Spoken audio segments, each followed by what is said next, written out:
The following is yet another high school sports presentation brought to you by the high school sports leader in North Texas, 92.1 FM KXEZ, the Possum. Again, everybody, I'm Scott Powell, along with the two Ethans and Aiden.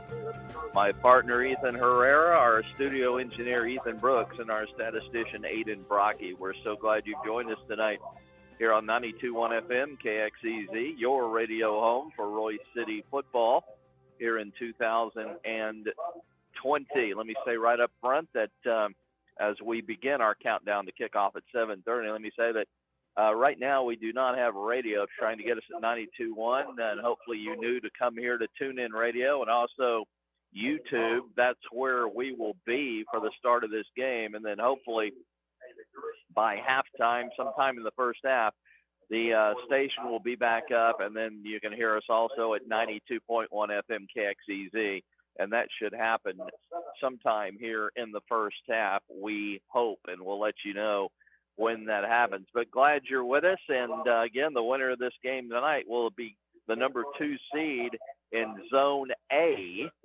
while the loser will not qualify for the playoffs. Here are the Zone A 8-5A Division II standings. Ennis is in first at 2-0 in zone play, and they're taking on winless Forney, who is 0-2, and win by Ennis, and they'll claim the number 1 seed in Zone A. And then Crandall and Royse City 1-1 in zone play. Both teams are 3-2 overall. So the winner of this one will go in as number 2 out of Zone A, and the top 2 teams in each zone qualify for the playoffs. Over in the other Zone B, North Forney is in first at 2-0. They play 0-2 Corsicana tonight, looking to clinch, while Greenville and Sulphur Springs play for the number 2 spot over there in Zone B. The winner, just like here, the winner would qualify. The loser would be eliminated. And matchup, if Royse City wins tonight and Greenville wins, they would play Greenville next week, and Sulphur Springs if they were to beat Greenville. So we'll get into that as we go along tonight. So there are the ramifications of this one. Let's take our first break. When we come back, we'll preview the opposition tonight. We'll take a look at the Crandall Pirates when we come back on Countdown to Kickoff at 7:30 after this timeout.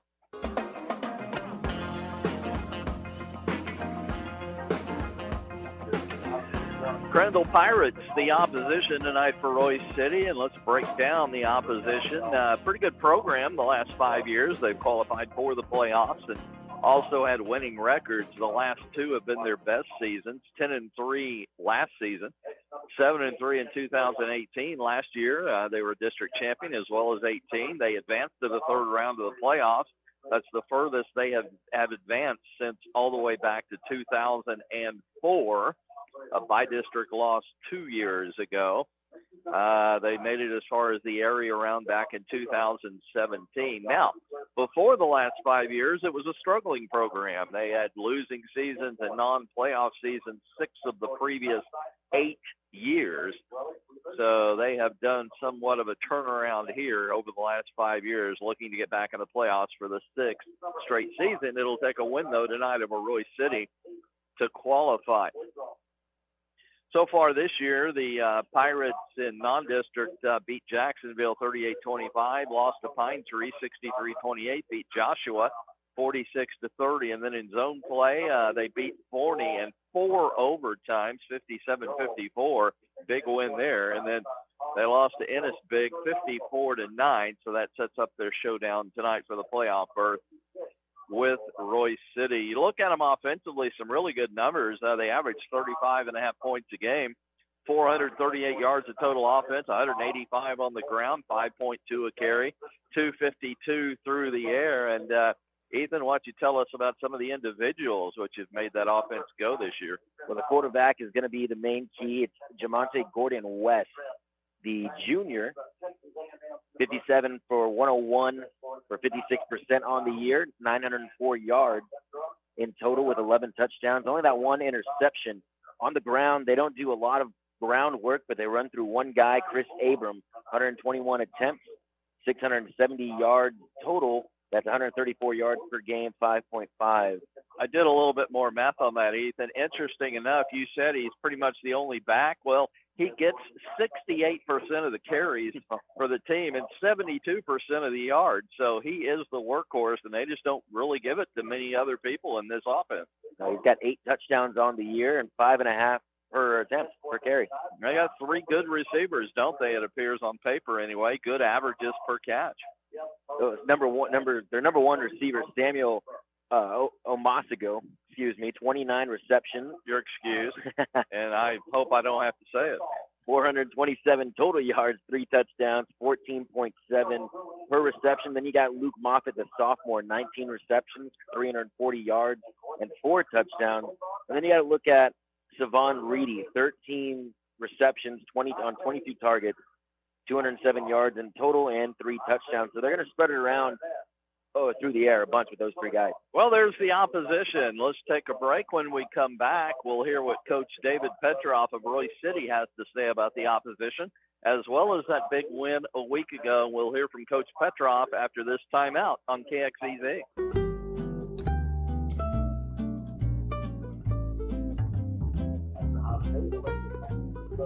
Countdown to kickoff continues here on our pregame show with Royse City head coach David Petroff. I thought you guys really came out ready to play. And question to you is, was there a little wounded pride from the week before? Did the guys maybe feel like, hey, let's go out and prove we have a good football team? Probably so. I mean, we feel like we were better than what the score indicated. And at the same time, we learned a lot from the Ennis game. They taught us a few things, and we were able to bounce back and not take it personal, and come out and execute a game plan and get back in the win column.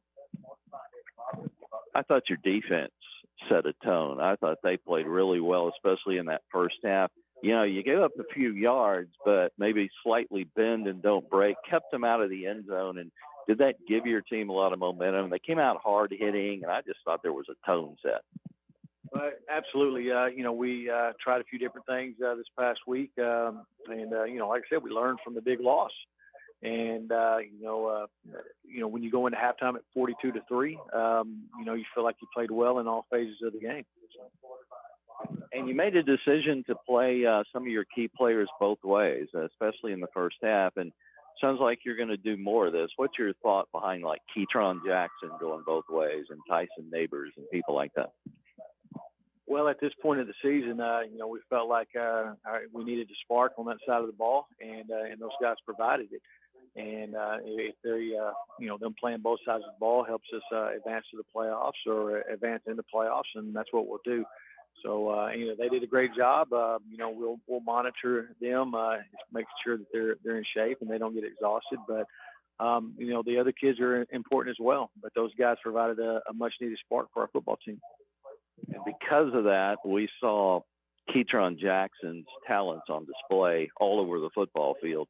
Return kick, interception, played pretty good defense, and, of course, had a great night offensively. So was that maybe his best game, and did we see the real Keytron Jackson the other night? Oh, well, that's that's his best game definitely this year. He had a heck of a game last year against Aledo, and that's Keytron. He'll come up in the big games, and when our backs are against the wall, Keytron's there. And so, that's a real Keytron Jackson. And he's done a great job all year long. So, he got it done. Had a heck of a game. Anybody else you want to mention on offense in particular? Oh, sure. Turner Hilburn had a great game on the offensive line. Dozier had 8 carries for 160-something yards. Those guys did a great job. Sir Hill was able to get a long pass for a touchdown. I think Neighbors scored a couple touchdowns on offense as well. And, all of the guys, Sir, Tyson, Keytron, Champ, those guys all played defense as well. So, there was it was a good effort, a good collected effort. Alphen had a nice catch for a first down, so everybody contributed, and that's what we like. The offensive line held up, and a lot of guys played, and that's what you like. As a coach, anytime you can win by more than 3 touchdowns and every kid on your team gets to play, that's a good feeling. Let's talk about your opponent tonight, Crandall. New team to your district.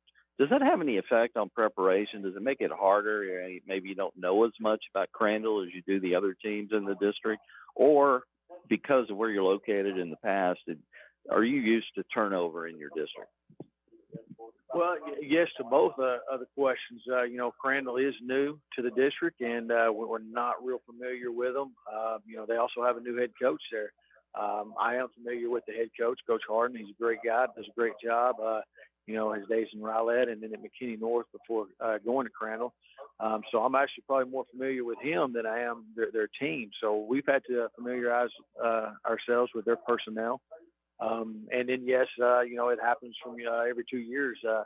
We've been in different districts, as far as being in there with Dennis and Sherman and McKinney North, and we've been in there with now Ennis and Corsicana, and everything in between, Highland Park and Wiley East and those guys. And, before I got here, the Royse City was in the district with Texas High. So Royse City tends to kind of bounce around a lot of different places. It seems like we say this every week. They seem to play good offense. Maybe they struggle a little bit defensively. They have put up some points in the non-district. They average 37 points a game. What are your thoughts on their offense? Where are they best? Well, they have some good players, Coach Harden and over there, and Coach Brewer, the offensive coordinator, offensive line coach. I know those guys from way back, and they had a lot of success at McKinney North, and Coach Brewer has been a head coach as well. So I knew they were going to be good offensively. They have a good game plan, a good scheme, and and they have some good players as well. And so and I knew that they had good players coming up. I didn't know a whole lot about them, but we've got to know their old coach. Sometimes with our B teams playing each other when we could. And in 7-on-7, but it's different. And but I knew those guys would do a great job. What are their strengths defensively? What's going to be some of the keys for your offense against what they do? Defensively, they're a four-man front, but they're very multiple. They'll stand a guy up, number 10. He's a good-looking kid, good football player.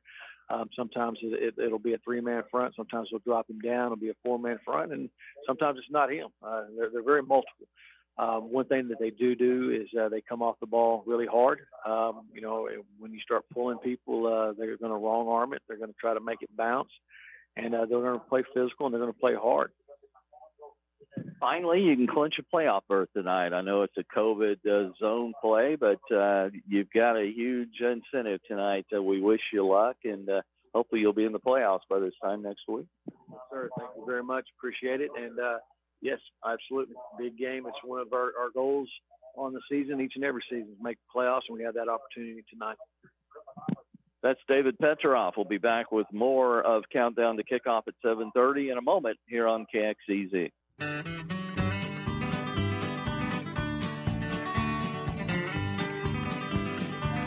And we're back on Countdown to Kickoff. We're about 15 minutes from now. I say 15. We're about actually 5 to 10 minutes away from kickoff. Royse City and Crandall. Let's talk about the Bulldogs.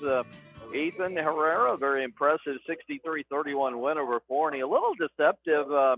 They gave up 318 yards to Forney, but that's with a lot of second and third teamers in there in the second half. I thought they came out and played really well, as we talked about with Coach Petroff early in that first half. Kept them out of the end zone, and I think the defense set the tone. Oh, defense did fantastic. All put on the shoulders of what his best guys did. He put all of his best players out there on defense. A lot of guys going two ways. Yeah. Jackson had an interception. One of the biggest numbers, which I think is astounding, we mentioned during that game last week, Tyson Neighbors had 12 tackles in that game.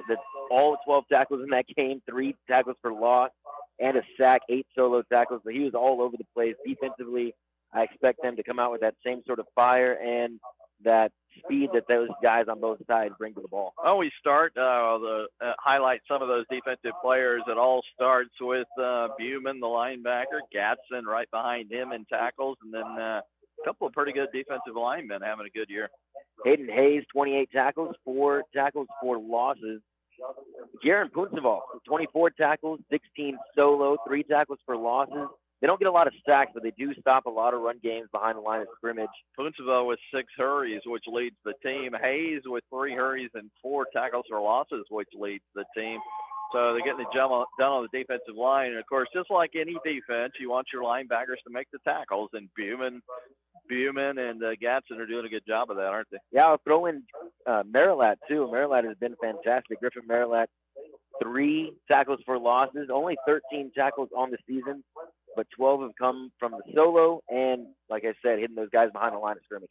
Offensively, 603 yards of total offense against Forney. Boy, the balance has been there all year. 292 on the ground, 311 through the air, less than what they average on the year. On the year, they average 236 on the ground, 234 through the air. That's almost exactly the same. It's amazing. 7.1 a carry and 16.5 a completion, 39.5 points a game scored. They do give up 38 a game. That's a little bit of a sore point, but anyway, lots of individual talent on that offense.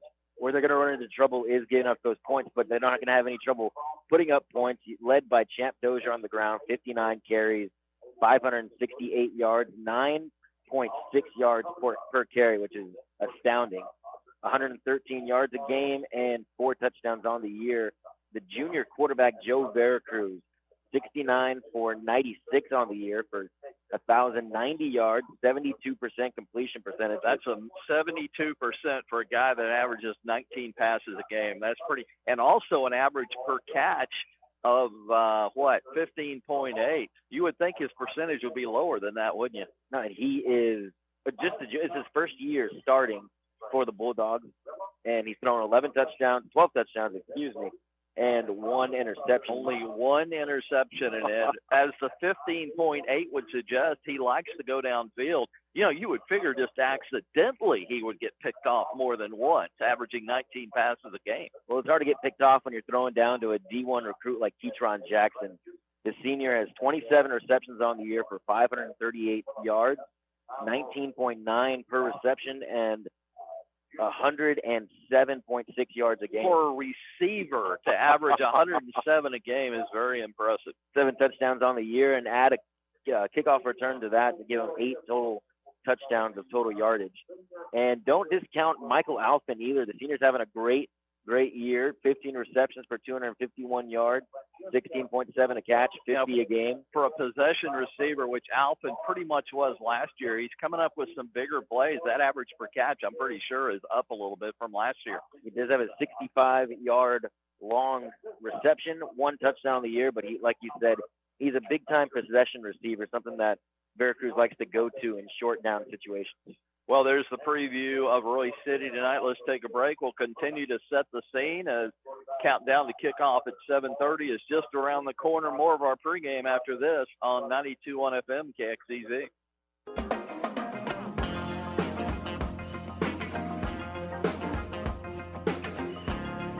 Well, let's continue to set the scene here at Royse City ISD Stadium. The battle for a playoff berth tonight, Royse City and Crandall, as we're nearing kickoff. Welcome back to Countdown to Kickoff at 7:30. As we look at the uniforms tonight, we've seen different uniform looks from Royse City this year, and this is a new one tonight, Ethan, and I love this look. It's a beautiful, beautiful look. Black jerseys, gold lettering, gold numbers, and gold pants. It is a classic look, if you ask me. Old Saints jerseys, it looks like. Yeah, almost kind of an old-fashioned Notre Dame-ish look. Maybe a throwback for Notre Dame years and years ago. Very, very pretty-looking uniform, even as far away as we are. Crandall will be in all white, being the visiting team with a dark trim, a dark helmet. Here come the Bulldogs down below here at Royse City ISD Stadium. Pretty good crowd on hand tonight. And, boy, what weather do we have for you tonight? Absolutely perfect, if you ask me. The high was 75. We're in the mid-60s right now. It's mostly cloudy, no rain expected. Very little wind, if any. The forecast calls for a 2-mile-an-hour wind, and that's generous at this point because the flags are not even moving. We'll go down to a low of 62. You just cannot get any better weather than this. The coin flip should come shortly at the center of the field. series between the two teams? There is no series. At least all the way back to 2004, these two teams have not played. And if they hadn't played since 2004, something tells me they may not have ever played. This could be the first meeting. Of course, Crandall, brand new team to this district. And admittedly, as you heard David Petroff, they know the head coach, who is fairly new, Kyle Harden, who I also know, by the way. I interviewed him one time. He used to be in the Garland ISD, is how I got to know him. Really nice guy. The son of Kif Harden, longtime local head coach, who you might recognize that name. Let's take one more break. We'll be back with the opening kickoff here shortly on KXEZ.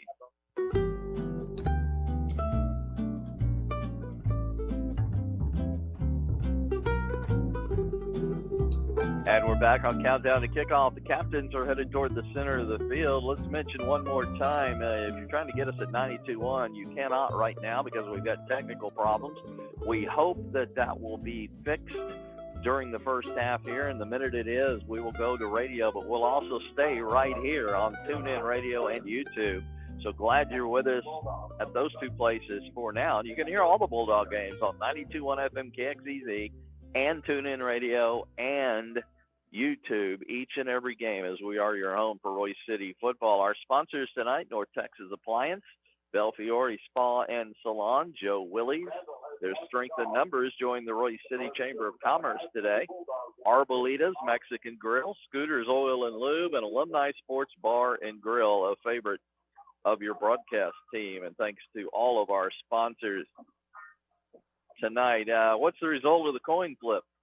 Crandall won the toss. It was Jeremiah Contreras out there, the captain, Damon Dozier Jr. for Royse City. Crandall won the toss and deferred to the second half, and Royse City will receive going right to left. So if the wind ever kicks up, we'll know what direction it's out of. Probably, let's see, what does the forecast say about the wind? This is blowing in from the east. Okay, so it'd be a little bit of a crossing wind if it happens. So it probably is not going to have an effect, because right now it's not even blowing. As Crandall will tee it up at the 40, and here is your play-by-play man, Ethan Herrera, one of our many Ethans here at KXEZ. The two deep men for the Bulldogs, Ketron Jackson and Champ Dozier, both standing on the 10-yard line. Royse City looking to go right to left. They line up for the kickoff.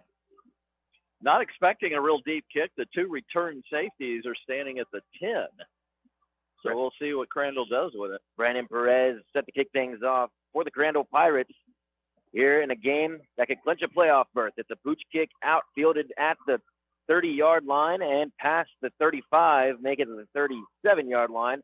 And that is where Joe Veracruz and the Royse City Bulldogs will take over. Left-footed kicker, very unusual, but something tells me they paid attention to that 90-yard kickoff return by Jackson last week, and that's why they ran the pooch kick. Very effective. They covered it quickly, and Bulldogs will start at their 37. I wouldn't want to kick to Ketron Jackson either. He's been absolutely dominant the past few days. You might not want to pass on him or allow him to catch it either, as he did everything but drive the bus last week, as did Tyson Neighbors.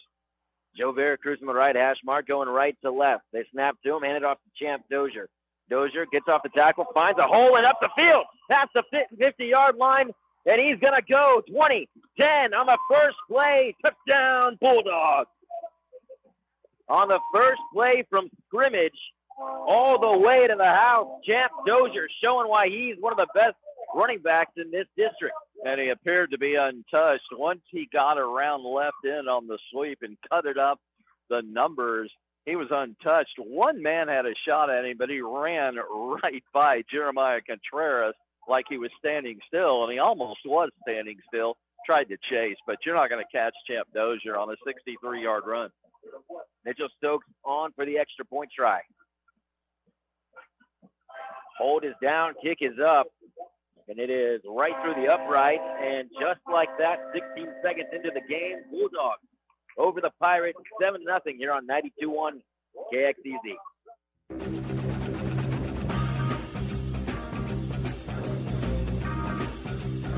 Go see the friendly folks at North Texas Appliance in Rockwall. They're at 1535 East I-30 on the South Service Road. That's about a mile from the football stadium. Go by or call 972-771-0393. North Texas Appliance is a longtime sponsor of high school athletics here on KXEZ. 63 yards on that one play puts them up 7 points. The Bulldogs over the Pirates, and Stokes on to kick this one off. DeAndre Bowman and Samuel Osamogo back to receive, but this one kicked past the 40-yard line and recovered by the Crandall Pirates, and they'll take over at the 36, make it a 38-yard line, excuse me. Remember, on paper at least, this is a pretty good Crandall offense and very balanced. And it all starts with Abram, the running back, who's got most of their rushing yards on the year. So it's going to be a steady diet of Mr. Abram, number 4. Javante Gordon West, the junior, behind center for the Crandall Pirates. Abram to his right. It's a quarterback draw. He goes right up the middle, taking it down after a gain of about 6 on the play. They're bringing up 2nd and 4. And not to repeat myself throughout the evening, but you're going to hear this often, Buman on the tackle. In the shotgun on the right hash mark, going left to right. They hand it off to Abram. He's going to try the sweep and gets hit behind the line of scrimmage, or make it right at the line of scrimmage by Champ Dozier. Great job by Dozier. It's a sweep left to the wide side, and everything looked good except for one player. Damon Dozier just shot through untouched from his safety position, free safety, and made the tackles. They come out in a two safety set here to start. They hand it off to Abram again, right up the middle, trying to push for that first down mark. And it looks like initially they're going to mark it short by just a yard. So what do? You're in your own territory, but you're at the 47.5, and you only need about a half yard. It looks like they might go for this, Ethan. Gordon West in the shotgun with Abram to his left, 2 wingbacks in front of him. Actually, as we found out from Coach Petroff, those are sniffers, Ethan.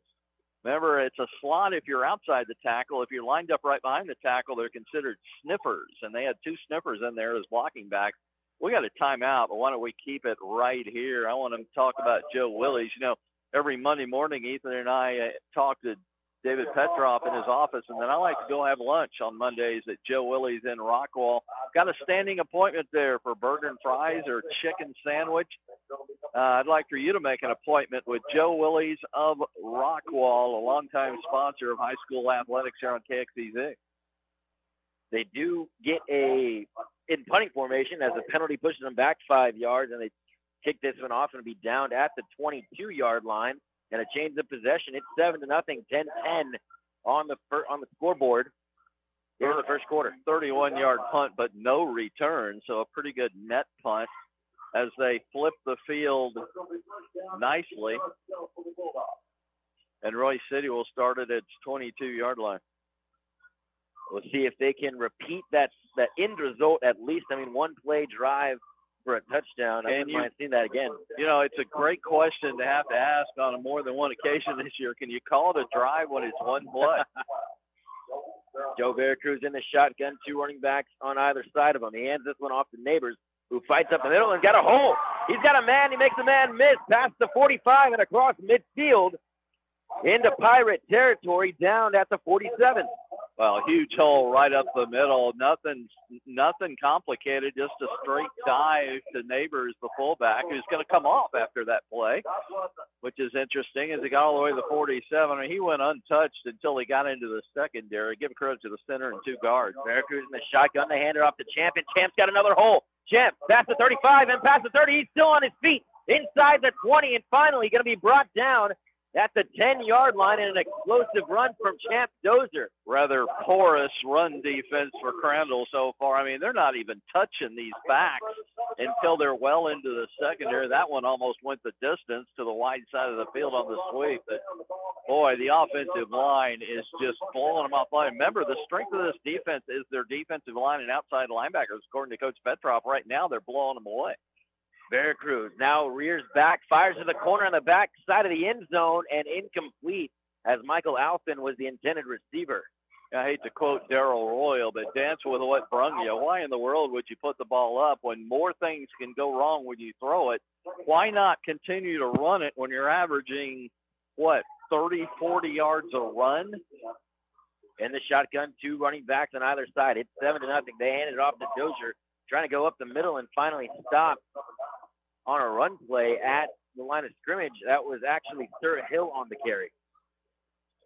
Finally, a little defense from Crandall. And now, after that incompletion on first down, all of a sudden you're staring at a 3rd and goal from the 10, and they may have to settle for a field goal attempt here if they can't get 10 yards. Approaching 9 minutes left here in the first quarter. Veracruz and his offense checking out the play from Coach Petrov on the sideline. Still 15 on the play clock, and now they're ready to go, so they got plenty of time. From the left hash mark, Veracruz, it's play action. They toss it out there to Neighbors. Neighbors got a hole, dives from the goal line, and he's in. There is a flag on the play, but for the meantime, there is a touchdown, Royse City. And this is going to be holding on Royse City, one of the receivers over there that, part of the reason that play was so successful, he got good blocks. Well, unfortunately, one of them was an illegal block. And, boy, what a bad break here. You're going to go from a touchdown on a 3rd and goal at the 10 to a 3rd and goal at the 20. Get the kicker ready. We'll see if they can draw something up. I mean, right now, the only play you can really go to besides trying to get some yards is throw it up to your best receiver, Keyshawn Jackson. Actually, it was a hold downfield, so it's a 10-yard walk-off from the 6 to the 16. So all they need is 16 on 3rd and goal. Is that all? That's all. Hey, the way they're running the ball, that's not much. And they will call a timeout. Coach David Petrov wants to talk to his offense. Why don't we take a quick 30-second timeout here on KXEZ?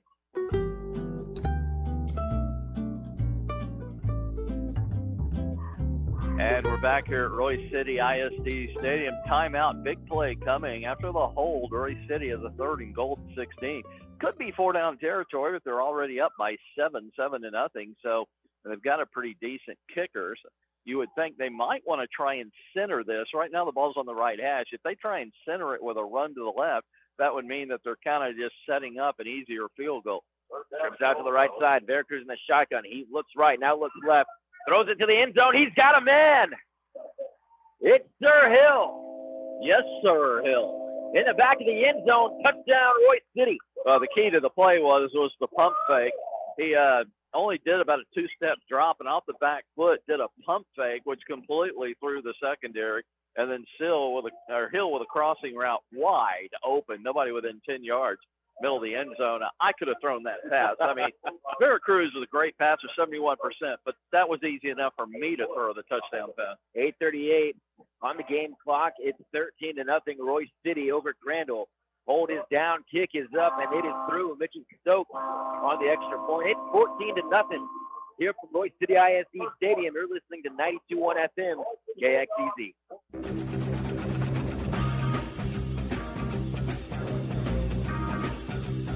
Mention our officials tonight: Robert Milton, the referee; James Livingston, the headlines; in line judge Nathan Bounds; umpire Jared Riley; the back judge is Norman Graham. Just a 5-man crew.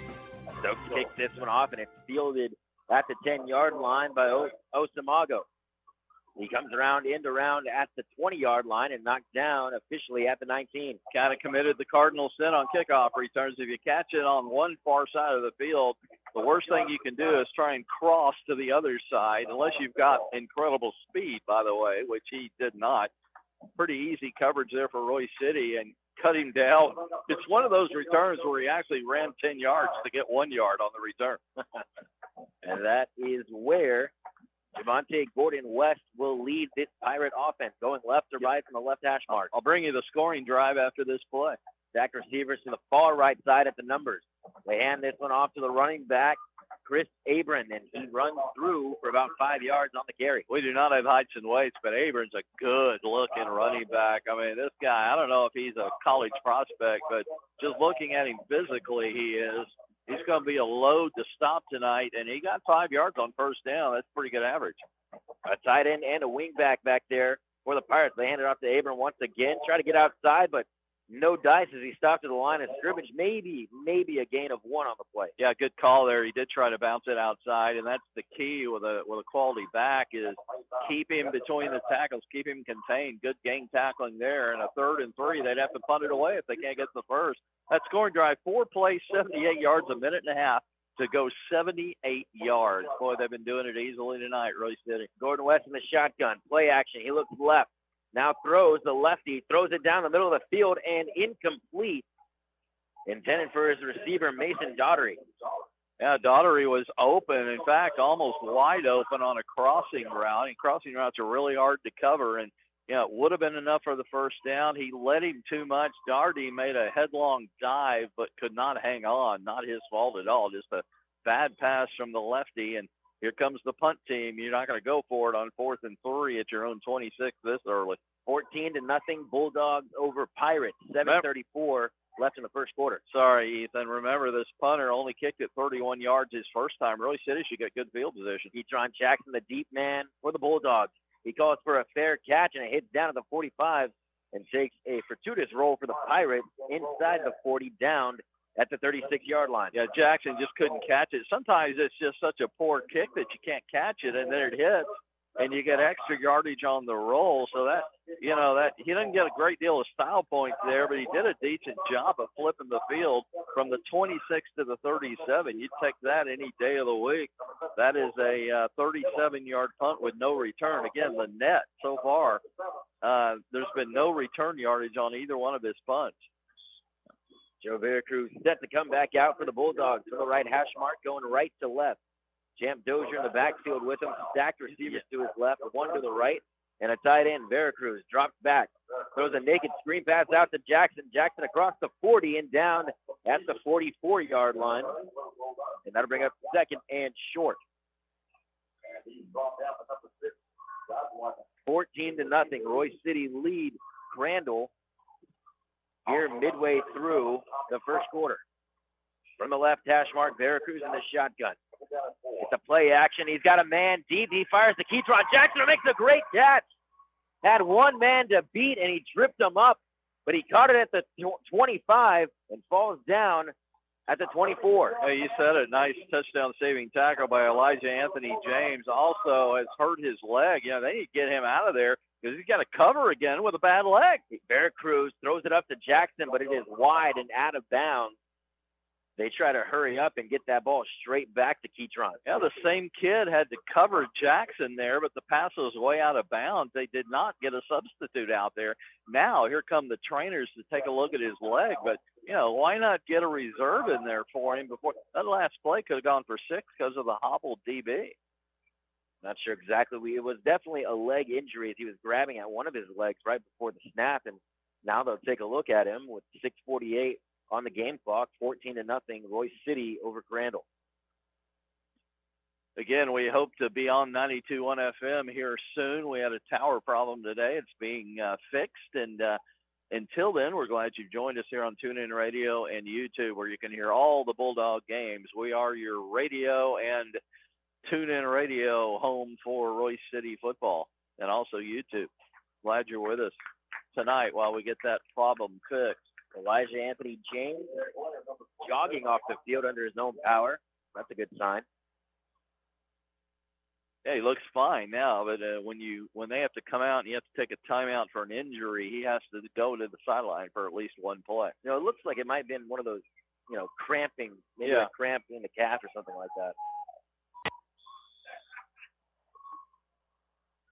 Veracruz in the shotgun from the left hash mark now.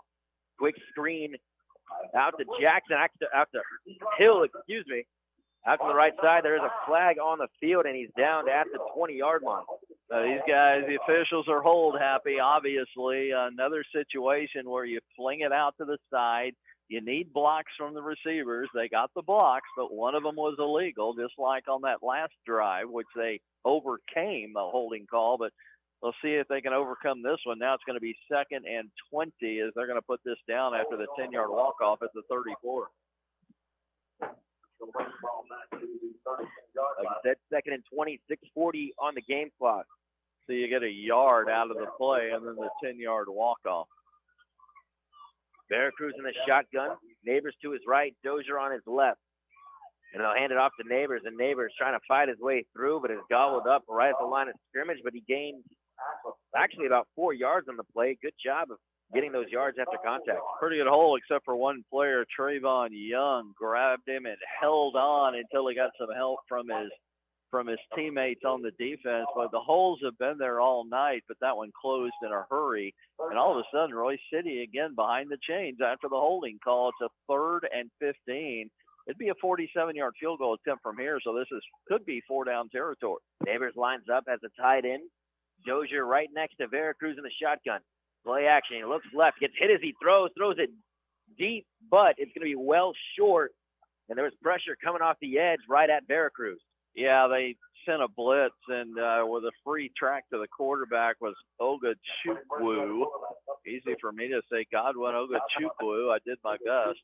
And now what do you do here? Again, it'd be a 47-yard attempt if they tried it from inside the right hash, so it's not right down the middle of the field. No wind to help you or hurt you, and you need 15, and it looks like they're going to go for it. You know, you could do a pooch kick and try and pin the Pirates deep in their own territory. From the right side, trips out to the far side on the left. Veracruz in the shotgun, looks left. Now waiting. Now sprints, throws this one on the run to his man, Sir Hill. Or Jackson, on the sideline, now goes to the middle of the field and is very close to the first down marker, and I think he's got it. I think he's got it. Boy, he was wide open, and they gave him way too much of a cushion. I mean, you can give him a little cushion when you need 15, but they gave him like a 10, 15-yard cushion, and it was an easy first down for Sir Hill. It was a good job by Veracruz to keep that play alive, rolling out to his left. Now he's in the shotgun from the left hash mark. 18 yards. He keeps it after the fake to Dozier, and he's going to power forward down close to the 5-yard line. I think that's where they'll mark him down. You know, we discovered last week that Joe Veracruz can run a little bit. He was the second leading rusher on a team that ran for over 200 yards last week, as he had around 50. Of course, they sent the kitchen sink at 40, but Veracruz turned into a little bit of a runner. He also caught a touchdown pass. It was quite a night for Joe Veracruz. Veracruz now in the shotgun from the left hash mark and the 5-yard line. 14-0. Royse City over Crandall. Dual halfback set. And Veracruz is going to keep it. Tries to get outside, but he's not that fast as he gets blown up well behind the line of scrimmage. It's going to be a loss of, looks like 10 on the play. Unfortunately, for my pronunciation problems, that same guy, Ogachukwu, with another play, did a great job of pinning Veracruz in. And then Joe tried to go around him as he came in from the left end, and he could not get around him. Good quickness from Ogachukwu, and he made the one-on-one tackle. And again, behind the chains, Royse City's overcome it to this point, leading 14-0. If they got another 3rd and long, 3rd and 12, same situation. It'd be a fairly long field goal attempt, but you got 2 downs if you go for it on 4th. The line to gain is the 3-yard line. Veracruz now looks left. He's going to throw it to his man. Wide open. It's Jackson. Jackson catches at the 10-yard line, and he's in. Fights for the corner of the end zone. Touchdown, Royse City. Crandall's going to have to tighten up this coverage. I mean, they are giving huge cushions to these receivers, and you give that to Jackson, and he's going to make you look silly, which he did, as he just beat him to the pylon over here. Again, these big cushions are occurring on 3rd and 4th and longs, which is okay, but they're way too big. You're giving them 10 yards to make the catch and then run with it afterward. Etron Jackson, his 3rd receiving touchdown in 2 games. And Mitchell Stokes on for the extra point try. This one is low, and it is no good off to the left. Looks like it might have been partially blocked, but either way, 20-0 Bulldogs over Pirates. Kicking problems continue. I mean, we had holding problems, kicking problems, blocks last week, and another miss tonight. I'm sure they worked on it, but more work to be done with a kicking game. 3:54 left to go here in the first quarter. I can't believe it's still the first quarter. 20-0 Bulldogs over Pirates here on 92.1 FM at KXEZ. This is the Possum, 92.1 KXEZ, Farmersville, Dallas, and KXEZ.com.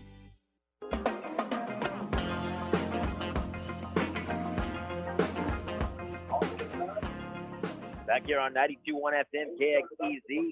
Kickoff return. Samuel Omatago fielded at the 10-yard line and brought it all the way back to the Bulldogs 30 in a huge return. And that is where the Pirates will set up shop. Gordon West in the shotgun and a dual halfback set. Ball is on the ground, but he hands it off to his running back and is brought down behind the line of scrimmage. Chris Abrams tried to make something out of nothing, but couldn't get it done. Another play by Dozier all the way from his twin safety position, comes up and plays the run well. You know, he's not starting at a strong safety. He's deep safety on these tackles. From the right hash mark, they hand off to Abrams. Abrams tries to catch the corner out to the outside, past the 30, and out of bounds, but there's a flag on the play. Great job there by Tatum Woods. The other safety, the safeties are making the tackles, and you know, it's not like they're way downfield and the run defense is poor. These safeties are really quick and good. Woods and Dozier, I'm talking about. Tatum went a long way to cut that back down around the line of scrimmage, and we got a penalty against Crandall for holding. That'll push him back all the way to the 42 of Royse City. So it's going to be a second and very long, second and almost 20. Now here Woods is going to line up as more of a strong safety. They bring those three safeties up tight here, expecting a run here on 1st and 20. Gordon West in the shotgun. Flags come flying in right before the snap, and a false start is going to push the Pirates back even further. Wow. Kickoff return to the Royse City 30 and consecutive penalties. They're all the way back now. It's going to be the 47. Just under 3 minutes left in the first quarter. It's 20-0 Bulldogs over Pirates. Gordon West now in the shotgun, still to the right hash mark, going left to right.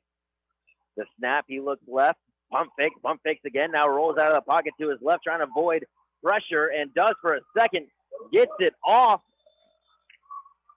somewhat, I think. It was very odd. He was going to the ground and just threw the ball. Tell you why they're going to call this off. Yes, he's in the pocket. Yes, he did not get it back to the line of scrimmage, but the referee signaled that the pass was tipped. And I think that allows anything to happen once the ball is tipped. And he gave the tip signal. Let's see. The officials are discussing it. Do we still penalize? Can we still penalize for intentional grounding? Meeting from the Zebras is over, and it is just they're going to say they're going to say because it was tipped that throws everything else off, and it's now going to be 4th or 3rd and 27. 3rd and 27 from the Bulldogs 47. Excuse me, no. Yeah, that's right. Yes, that's right. You got to get all the way to the 20. You get a crick in your neck looking for the first down marker. Gordon West throws this one to the outside. He's got his man caught at the 37 and hit right as he caught it. It was DeAndre Bowman. Yeah, great job by Bowman on the comeback route, but Royse City, pretty good. Speaking of cushions, they needed 27, so Royse City gave up the short completion because despite the completion, it's still 4th and 17, and they're going to give them a pretty good cushion here if they want to run another 10-yard pass. As long as you make the tackle, they're not going to get the first down.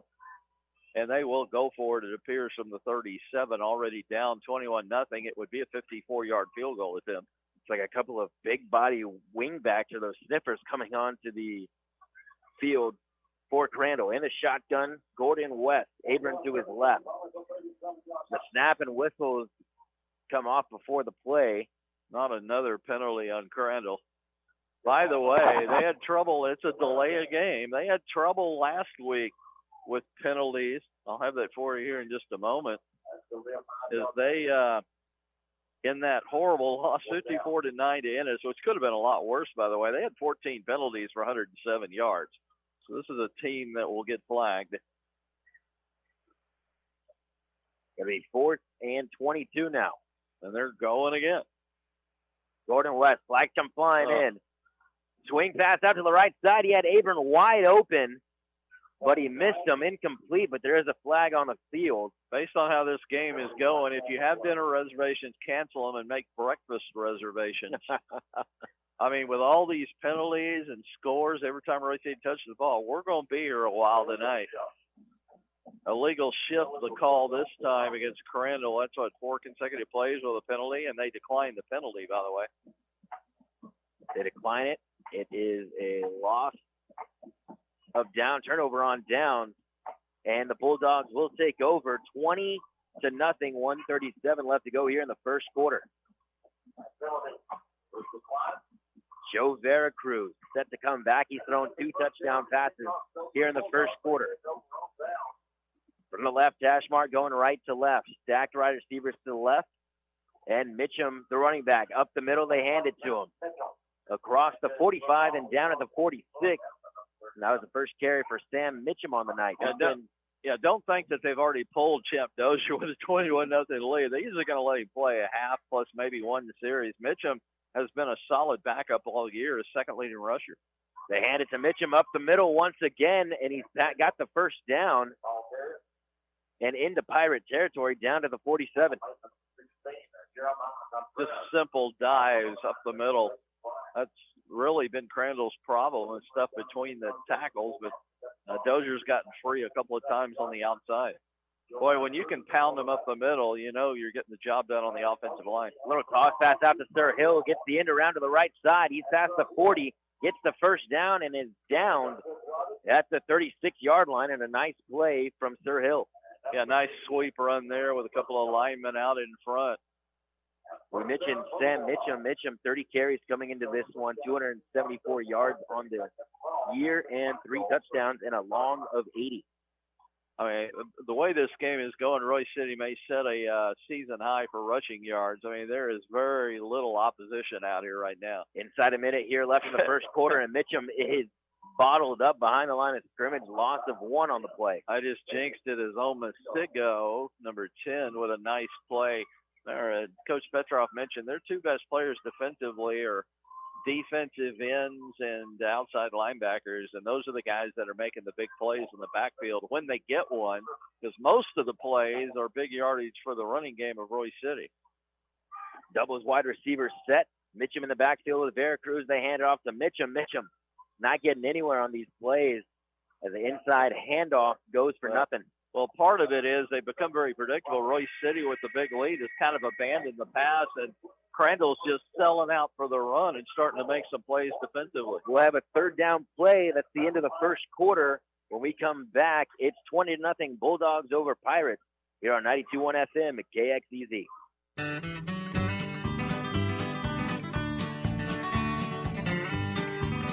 Our sponsors tonight of Bulldog Football, North Texas Appliance, Belfiore Spa and Salon, Joe Willie's, Royse City Chamber of Commerce. Their strength in numbers join the Royse City Chamber of Commerce today. Arbolita's Mexican Grill, Scooters Oil and Lube, and Alumni Sports Bar and Grill. North Texas Appliance, go see those friendly folks. They're in Rockwall. Ask about the scratch and dent appliances. Sometimes they're hard to find, but they can be purchased at reduced prices. First quality appliances, also at good prices. North Texas Appliance, go by or call 972-771-0393. In the shotgun, Veracruz. He pump fakes left, now throws down the field. He's got a man! And he dropped it. Wide open was Keytron Jackson. It just hit off his fingertips. Didn't look it in, and incomplete pass. That was another catch for 6 if he can hold on. You don't see many of those from Keytron Jackson. Nope. Let's see if they're sending a punt unit, it appears, or maybe they'll try a field goal. I don't see the kicker, though. This will be a 53, 54-yard attempt, so let's see if they punt it away or just what they do here on 4th and 10. Tyson Neighbors back. He's handled the punting duties all year for the Bulldogs, and he is set to kick this one away. From the 36-yard line, now whistles come flying in. Take a look, Ethan. Crandall has nobody back, so they're almost, you would think, expecting a fake here. And, you're probably not going to get much of a return anyway. We'll get a delay of game, which is actually a good thing. The line of scrimmage to 36. This will move it back 5 and give a little bit more breathing room for the punter, who's going to be looking for that coffin corner anyway, you would think. Yeah, Tyson Neighbors got a pretty good leg. Coach David Petroff is very high on his punting ability. I mean, Tyson Neighbors does it all, really, for the Bulldogs. 20-0 Bulldogs over Pirates. He's a key carrier. Punts this one away, end over end, hits down inside the 5, and a beautiful punt. As it's got that backspin, it's going to be down right inside the 10-yard line, and a nice punt from Tyson Neighbors. I'd like to see his golf game and his approach shots to the green. I mean, he literally backed that up, and it also went to the right. If there was somebody back there, it would have gone away from him. You can't ask for a better-looking punt with a little backspin on it. 31 yards down at the 10. You'll take that. And it'll seem like the Bulldogs are winning the possession game. And it'll back up the Crandall Pirates to the 10-yard line. Gordon West behind the center. Snap out to him. They hand it off to Abram. Abram's got a hole. He's past the 15, makes the man miss, past the 20, past the 25, and down at the 30-yard line. Chris Abram, the sophomore, with a big gain of 20 yards on the play. Gordon West in the shotgun. Now it's a quarterback draw. He goes to the right, end around, gains maybe a couple of yards on the play, and that'll bring up 2nd and 8.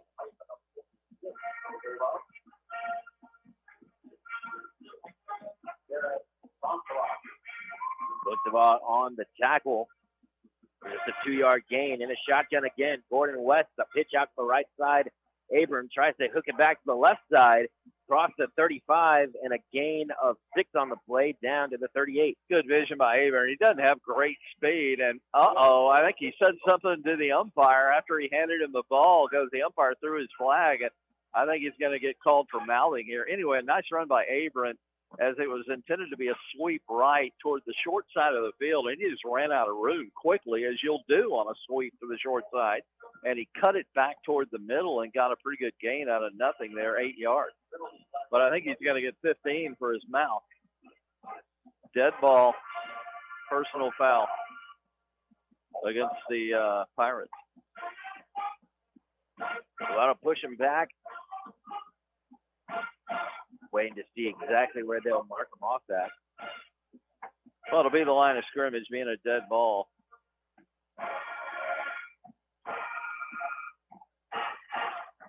Should be 15. This should end up about the 23-yard line. And instead of short yardage needed for the first, now it's going to be big yardage needed on 3rd down. This is a costly penalty for Crandall. And boy, have they been penalized. I mentioned over 100 yards last week. They've already got 40 yards on 5 penalties tonight. On a drive that looked promising to begin with, there was the 20-yard run and then a couple of runs got him within 2 yards of a 3rd down and pushed him back 15 yards to a 3rd and 17. From right to left and the right hash mark. Gordon West in the shotgun. They snap it to him. He steps back in the pocket, now fires to a man who was open, had a step on the corner, but fires incomplete, bringing up 4th down. Almost Sicko. He threw that into triple coverage, but almost Sicko had position. He was behind 3 defenders. A decent pass, might have gone the distance if he had speed, but not a good pass from the left-hander, and another punt coming for Crandall. From a punter who's punted at 31 and 37 yards so far. Brennan Perez set to punt for the Pirates. Ketron Jackson, the deep man for the Bulldogs. Perez gets this one off, and Jackson was going to field to hit down to the 45 and takes a roll, but it's muffed at the 30-yard line. Well, the Royse City man who tried to pick it up and lost the fumble, thought that Jackson touched it. I don't think he did. Jackson started the whole mess by getting way too close to that ball. He never really had a chance for it, and his teammate thought that he touched it, so he scrambled for it, missed it, and Crandall recovered it. Although the Crandall coaching staff is not happy, they may give this back to Royse City. I'm not sure why, but looked like an easy recovery there for the Pirates as the officials are talking about it at the 30-yard line of Royse City. It looked like the initial call was Royse City football with Tatum Woods back there trying to corral that ball on the ground. Not a 45-yard punt. Again, first thing is, did Jackson touch it about the 40? I don't think so. And then the scramble began at the 30. Officials still in a meeting trying to figure out exactly. Well, you want to get this right, because if this is a turnover, it's a big mistake for Royse City and a huge break for Crandall. I think it's a Crandall football. Even if Jackson touched it, it's a Crandall football. It doesn't matter whether Jackson touched it or not. His teammate touched it and lost it. I don't know what the discussion is. This should be a fumble recovery for Crandall, no doubt about it. I don't know what they could possibly be talking about. Unless there's a penalty, and I don't see a penalty marker, do you? Not see one flag on the play. What could possibly be the question here? Unless they blew a whistle accidentally, which would kill the play. I tell you, one of the assistants for Crandall was very upset initially. Well, it is a penalty. Illegal touch. Just what you want in football, illegal touching. Needs to be reworded. It's a stupid penalty. I don't even know what the penalty is for, maybe they kicked it. I don't know, but they're giving it to Royse City. Wow, what a break for the Bulldogs. They'll start their drive on the 35.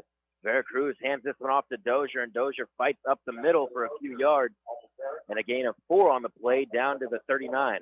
A contact sport, can be a really rough sport, and you get penalized for touching. There's just something wrong with that. There needs to be a better word for it than touching. Neighbors and Dozier, the halfbacks for the Bulldogs. They hand it off to Neighbors. He tries to catch the corner on the outside, gets the first down and then some. Cross midfield into Pirate territory down to the 47-yard line. It's a simple sweep to the short side, and he did such a good job with that quickness that he's able to turn it up and face it up the sideline, get the first down, big gainer to the 46. That's 15 yards. Going left to right. They hand this one off to Dozier, and Dozier is hit at the line of scrimmage, but powers his way ahead for a 2-yard gain. At the 44, it'll be second. It'll be 2nd and 8, excuse me. From right in the middle of the field, going left to right, Veracruz with a couple of touchdown passes already in this one. Dozier with a long touchdown run on the first play from scrimmage for the Bulldogs. Hand this one off to Sam Mitchum. No, it's a play action, and Veracruz brought down to the ground by a couple of Pirates. Almost Sigo, again, number 10, who David Petroff pointed out as their best defensive player, and he's showing it with a couple of tackles behind the line. He just came right up the middle. It was a play-action fake, and Almost Signo was not fooled by the fake handoff, and he tackled Veracruz almost right after he faked the handoff. You don't see Veracruz going down to the ground very often. Joe had no chance to scramble or get out of there because it was a beeline for him from the get-go. From the left hash mark, trips out to the right side. Veracruz has some time, now rolls to his right, now comes back to the left.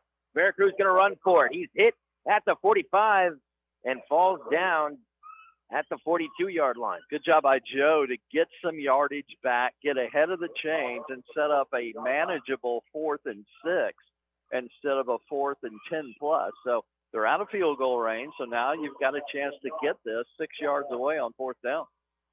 Dual halfback set for the Bulldogs. 2 receivers to the right, the lone man to the left. It's Jackson. They hand this one off to Dozier. Dozier powers his way past the 40-yard line, and he's close. But it looks like he'll be a yard or two short of the first down, and it's going to be a turnover on down. He got a bad mark, but he still should have been a yard short. They marked him 2 yards short. Good job that time by Crandall to tackle him before he got to the first down marker. And finally, Crandall with a couple of stops here after falling down early, 20-0. They just don't have any offense to show for it and get back in the game.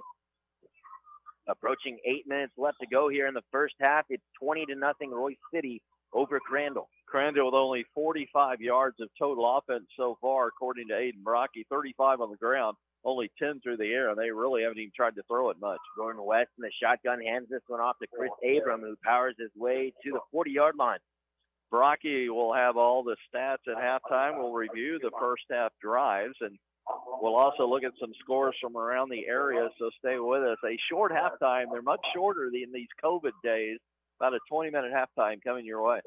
Gordon West in the pocket, has a man over the middle. It's close and incomplete. They're going to say It hit the ground, but he had a man wide open across the middle. Yeah, Luke Moffitt open into that zone between the linebackers and the safeties, and just a poor pass. Moffitt looked like he might have picked that off the turf, but the officials right on top of it said that it skipped in, setting up a 3rd and 7. Another 3rd down for the Pirates. Flags come flying in. And they are 0 for 4 so far on 3rd down, Ethan. Part of the reason they've had trouble moving the ball, they've had to go 1, 2, 3 punts 3 or 4 times. And it's going to be another penalty here. Looks like Kieran Puntavog jumped on Royse City, so that'll make it a very manageable 3rd and 2. And you know what? Down 20-0, they might just go for it on 4th if they don't get it on 3rd. Gordon West shouting out instructions to his line. Now in the shotgun. The snap is kind of low. The quarterback keeper up the middle. He's got the 1st down. Spin across midfield and just into Bulldog territory down to the 49. A rare 1st down in this one for the Pirates. That's only their 2nd 1st down of the game so far. Right in the middle of the field, a pitch out to Abram on the right side. He's hit at the line of scrimmage and tries to fall forward, but doesn't get much of anything. And that'll bring up 2nd and long. While Abram's a pretty good-sized kid, he does not have a lot of quickness. And on a sweep, you really ought to run him between the tackles with that lack of quickness. Although you also want to try and get him one-on-one with a DB, but you got to get him into the secondary first.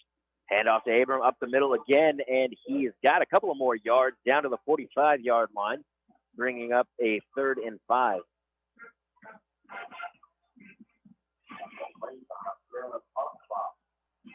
Good job by Crandall there to keep that Royse City offense off the field. This drive started back at their 38-yard line. Probably 4-down territory now for Royse City 45. 2 receivers to the right, 1 to the left, and it's a reverse.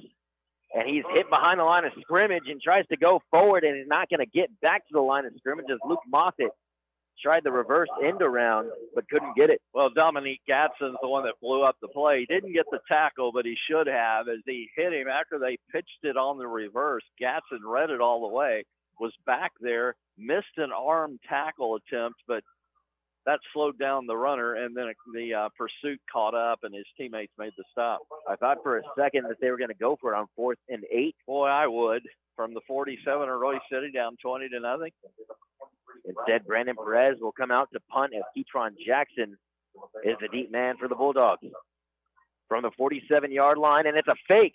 They pitch it to Moffitt, and Moffitt's going to throw it close to the 1st down marker, and they're going to yell incomplete. And it was actually a really good play. DeAndre Bowman, the intended receiver, on the fake punt. That was a good play, everything but the pass. The pass is a little short and low, and he couldn't pick it off the turf. Not a bad pass, though, for a non-quarterback. I love the play call. And an injured Pirate down on the field. It's, again, Elijah Anthony James. And from what it looks like it is a cramp as he's trying to pull that foot back to stretch out that calf. Joe Willie's Restaurant, still your home for the best build-your-own burgers in town. They're in Rockwall. Despite the COVID-19, you can still build them. It's just done differently. The condiment bar is closed. You just ask for your favorite sauces, lettuce, tomatoes, and so forth. They'll give you all you want. All you got to do is ask at Joe Willie's. No place but Rockwall. And don't forget, again, coming up at half, Aiden Brocky will have the first half stats as we've got a little injury break in play here. We'll also review the first half, bring you some scores from around the area, and maybe we'll get a look at the polls, the latest 5A or the latest 5A Division II state poll, and maybe a little bit of the 5A area poll as we still got a down to Pirate. A lot of movement, but he's on his back about the 33-yard line. And 92.1 FM KXEZ and 95.3 The Range are deeply rooted and invested in North Texas. Thanks for your listening and support. Call us if you'd like to be a sponsor, 972-251-0725. Again, that number, 972-251-0725. Very affordable, really good way to reach your customers. Be a sponsor of high school athletics here on 92.1 FM KXEZ. Bulldogs will take over on the left hash mark. It's 20-0 Bulldogs over Pirates. They toss this one out to Michael Alfin, and he's got some room And a gain of about 5 on the play as Alphen takes it into Pirate territory down to the 49. Still plenty of time left here in the first half, 5:15 and counting. Royse City with 2 of their 3 timeouts left. Crandall with all 3 of theirs. Defense from the Bulldogs has been outstanding. Toss out to Neighbors, and he's tripped up in the backfield behind the line of scrimmage, and he's going to get back to the original line of scrimmage on first down. Actually, it's going to be a loss of about 5 on the play, down to the 46. Give this Crandall defense some credit. They appeared to have figured it out. A couple of stops in a row, and now they're forcing a 3rd and 11 here. Those 20 points for Royse City came real early and quickly, first few plays of the game, and since then, Crandall's done pretty well defensively. A little confusion on the field for Royse City. I think they thought that Coach Betroff called a timeout, but they're back lining up in position for a 3rd and 11 with 4:45 left to go. 20-0 Royse City over Crandall, going left to right from the left hash mark. Royse City's got 264 yards, but a lot of that came early, including 173. They snapped the ball and nobody was looking. It's going to get back to the 30-yard line, and Veracruz and the Bulldogs are very lucky that he was able to get back there, but just miscommunication between center and quarterback. Yeah, I missed the play, so the center and the quarterback kind of on different snap counts, and Veracruz never knew it was coming, did he? Well, now they're saying that the whistle, the referees didn't blow the whistle to put the ball in play. It's a penalty of 5 yards against Crandall. What a break. Royse City getting all the breaks tonight. I think the center snapped the ball when the player got across the line of scrimmage, which is actually a very smart move by the center, but Veracruz wasn't watching. But it drew the 5-yard offside penalty. Smart play by the center, if that's the reason he did it, and was on the right snap count, by the way. Mitchum in the backfield with Veracruz. The pass, or he looks to the right now, steps up, now throws this one to his man, Jackson, who makes an unbelievable catch. At the 16, he's still on his feet. Across the goal line, touchdown, Royse City. Ketron Jackson, his 2nd touchdown of the game, and a beautiful, beautiful play from Veracruz to Jackson. Great play by Jackson. He's streaking down the numbers over here on the right side. Got 2 defenders chasing, had position on him. A good pass would have been an easy touchdown, but the ball held up in the air, so Jackson had to come back for the ball. That's the first thing he did well, come back for the ball. Second thing he did well was outfight 2 defenders for the football. Then the third thing he did was evading them and even broke a tackle about the 15, and just typical Ketron Jackson in the open field. Bulldogs going for 2, and they toss it out to the end zone. And it's Sir Hill in the flat, and they convert the 2-point conversion to make it a 28-0 lead with 4:08 left to go in the half. Bulldogs lead the Crandall Pirates here on 92.1 FM, KXEZ.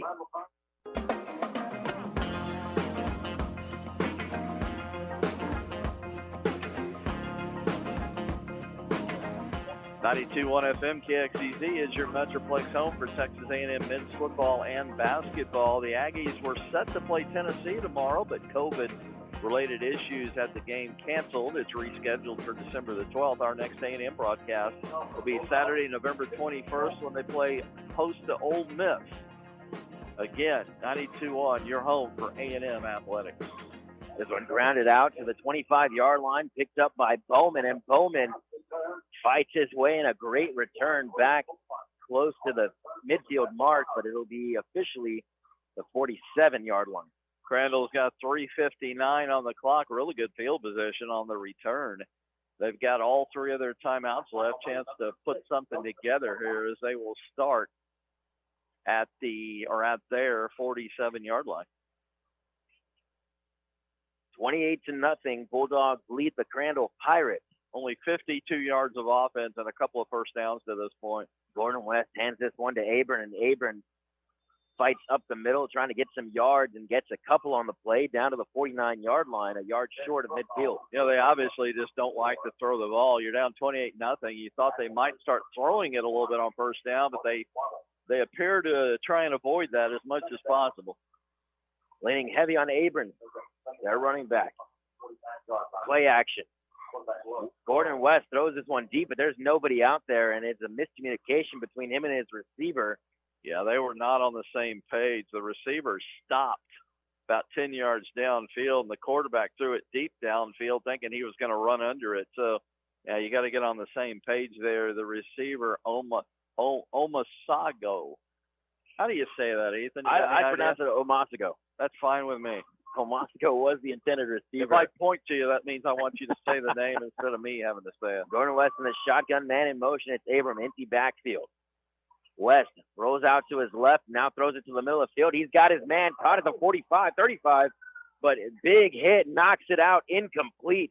Boy, he may have taken a shot to the ribs, too, the big tight end. That was close to being a catch or not a catch. You know, you've got to wait a couple of seconds and still hold on to it. He was hit pretty quickly after he grabbed it, and I guess he didn't get both feet down before it was dislodged on a good hit. And boy, that number 26 is really feeling it, maybe in the ribs again. Noah Barnhill. Yeah, he's walking pretty gingerly off the field right now. They might want to check his midsection.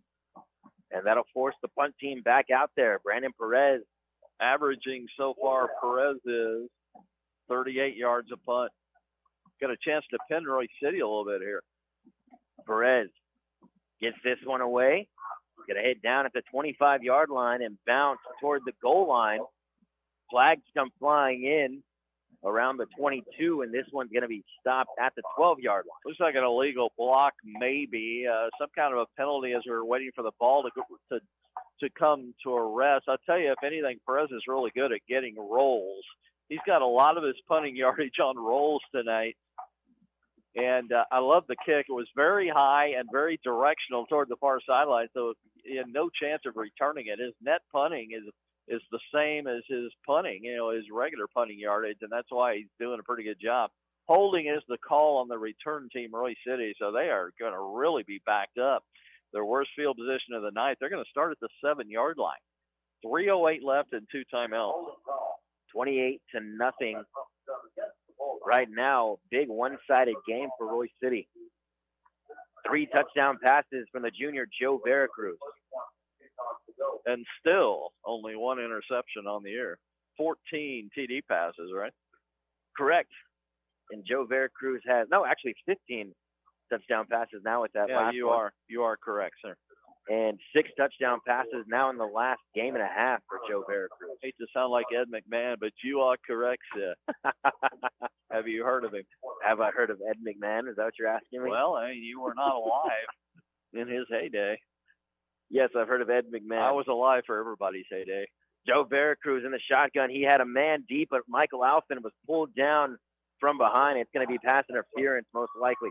Yeah, I think the defender thought that Alphin might catch that and go the distance because he was beaten on the play. And, in high school, might as well just go ahead and mug the receiver because the most you're going to get is a 15-yard penalty. In the pros, that would be marked at the point of the interference. So why not just tackle him if you're beaten on the play? And he did. That'll change that rule, I've always said. And there's the perfect example of why right there. Yeah. Are they saying holding? Defensive holding, though. Yeah. Which is only a 5-10-yard walk-off, but still, you could have called either one. I guess maybe he tackled him before the ball left the quarterback's hand, and that's why it's holding. I think so. Still, it's automatic first down, 10 yards. Kendrick Jones, the DB, who committed that offense. First downs for Royse City tonight. We'll have that for you shortly. 11 already. The left dash mark going left to right. Veracruz in the shotgun. They hand it off to Neighbors, who is gobbled up quickly. Guess who? Number 10, one more time. That was Mitchum, by the way. Mitchum just barely had taken the handoff, and he was blindsided by big number 10. David Amasago. Who is I'll let you handle the name. I can read the numbers just fine. When that, just my luck, their 2 best players are names I'm having trouble with. Veracruz. Is there a Smith on this roster? I think there's a Jones, and I think that'll be good enough for us. In the shotgun, Robertson and Mitchum, the 2 running backs in the backfield next to Veracruz. Play action. They throw it deep, and it is picked off at the 35.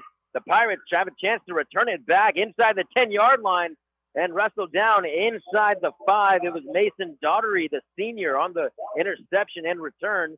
And the Pirates will take over inside the 5, but flags come flying in after the play. Yeah, some kind of unsportsmanlike conduct after the play, which is probably going to stand. Great job by the safety.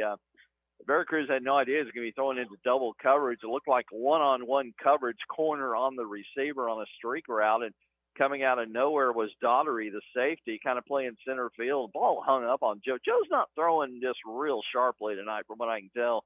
That's twice tonight he's had a pass hang up.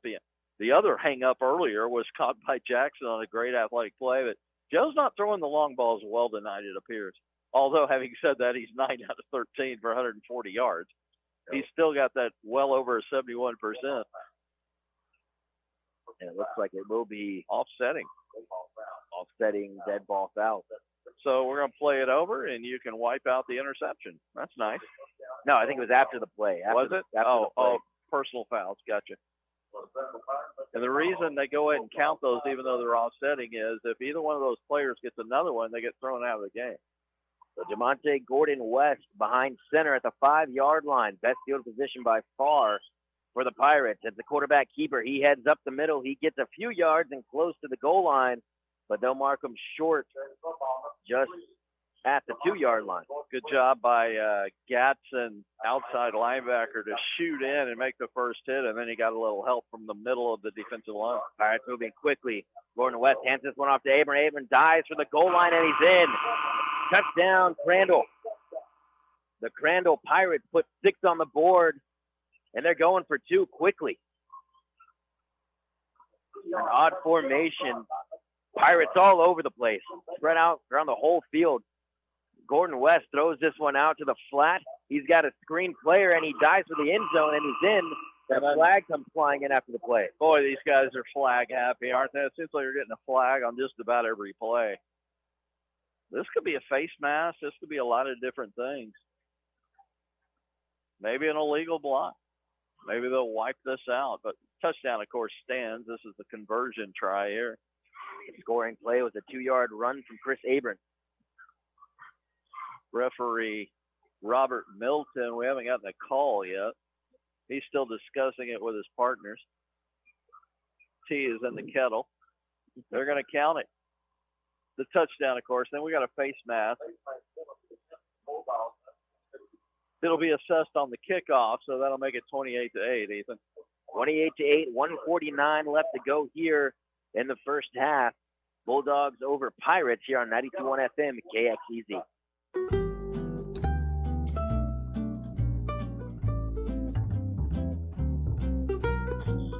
Back here on 92.1 FM at KXEZ, Chris Abram with a 2-yard run to get Crandall on the board, his 9th of the year. Let's remind everybody we'll have a game next Friday night. Don't look at your schedules anymore. Once we went to zone play, everything's changed. But Royse City will play either Greenville or Sulphur Springs. They are playing tonight. If Royse City wins this one, they'll get the winner of that game, and that'll be for the 3 and 4 seed next week.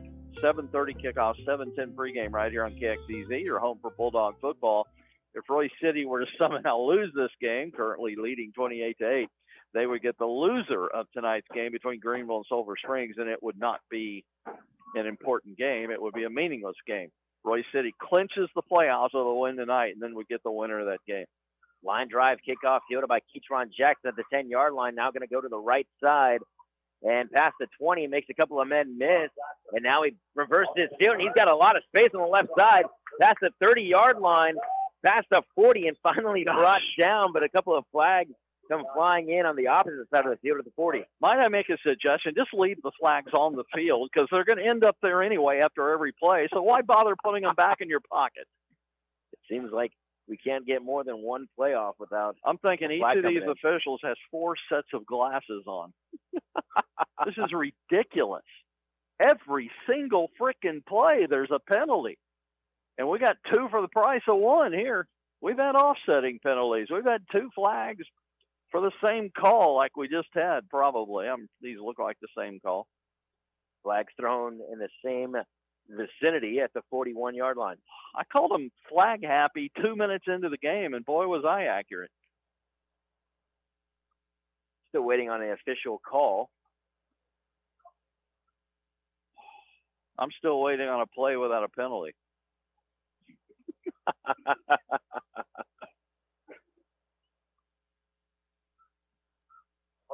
and most of them are personal fouls, which is in the eye of the beholder.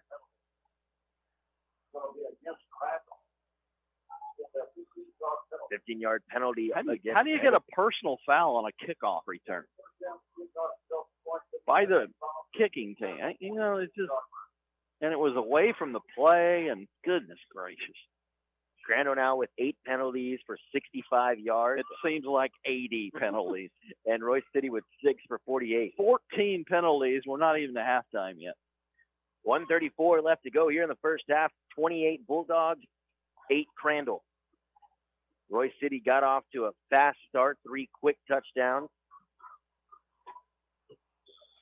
And Crandall just answered with a 2-yard run from the sophomore Chris Abrams. Now empty backfield for Joe Veracruz on the left hash mark. Veracruz throws this one out to the flat. He's got Jonah Robertson caught at the 40-yard line and hit right away. It's going to be a gain of 4 on the play. And no penalty marker on the play, at least so far. We haven't snapped the ball for the next play yet. Bulldogs quickly moving. Another empty backfield for Joe Veracruz on the right hash mark. I guess 3 receivers to the far side. They're in a hurry to snap it, Ethan, I guess, before the next penalty.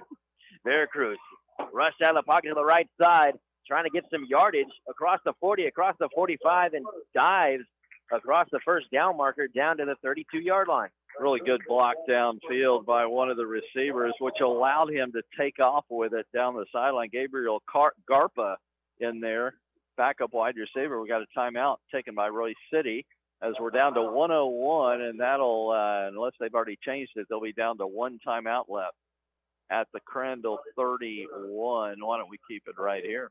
28-8, the score here from Royse City ISD Stadium. 3 touchdown passes for Joe Veracruz and 1 long touchdown run for Champ Dozier. By the way, if the schedule holds up and we have no COVID interruptions, again, they'll play that game against the winner at this point between Greenville, Sulphur Springs. Then we'll have Thanksgiving weekend off, but don't get too comfortable. We'll probably have some kind of a game here on KXEZ as we'll do some 4A, 3A, 2A playoffs, which have already started. We were going to do Gunner last night, had some problems, but we will do some smaller school playoffs probably that weekend also. So Thanksgiving, Royse City will be off as long as we don't have to make up a game somewhere. So far, so good. And then after that, there'll be 1 week left before the playoffs, and they'll probably play somebody in the district they haven't played that final week. Or maybe not. We'll just have to wait and see. Last game, Veracruz was 10 of 12 for 250 yards and 3 touchdowns. Today, so far, he's 11 for 14 for 144 yards, or 10 for 14, for 144 yards and 3 touchdowns. Double receivers out to the left side. He hands this one off to Mitchum, and Mitchum not going anywhere. Hit behind the line of scrimmage and knocked down at the 34-yard line. Interesting call. If they didn't have that 1 timeout, I have a feeling they wouldn't have run that play. Now it's 3rd and 12. Empty backfield.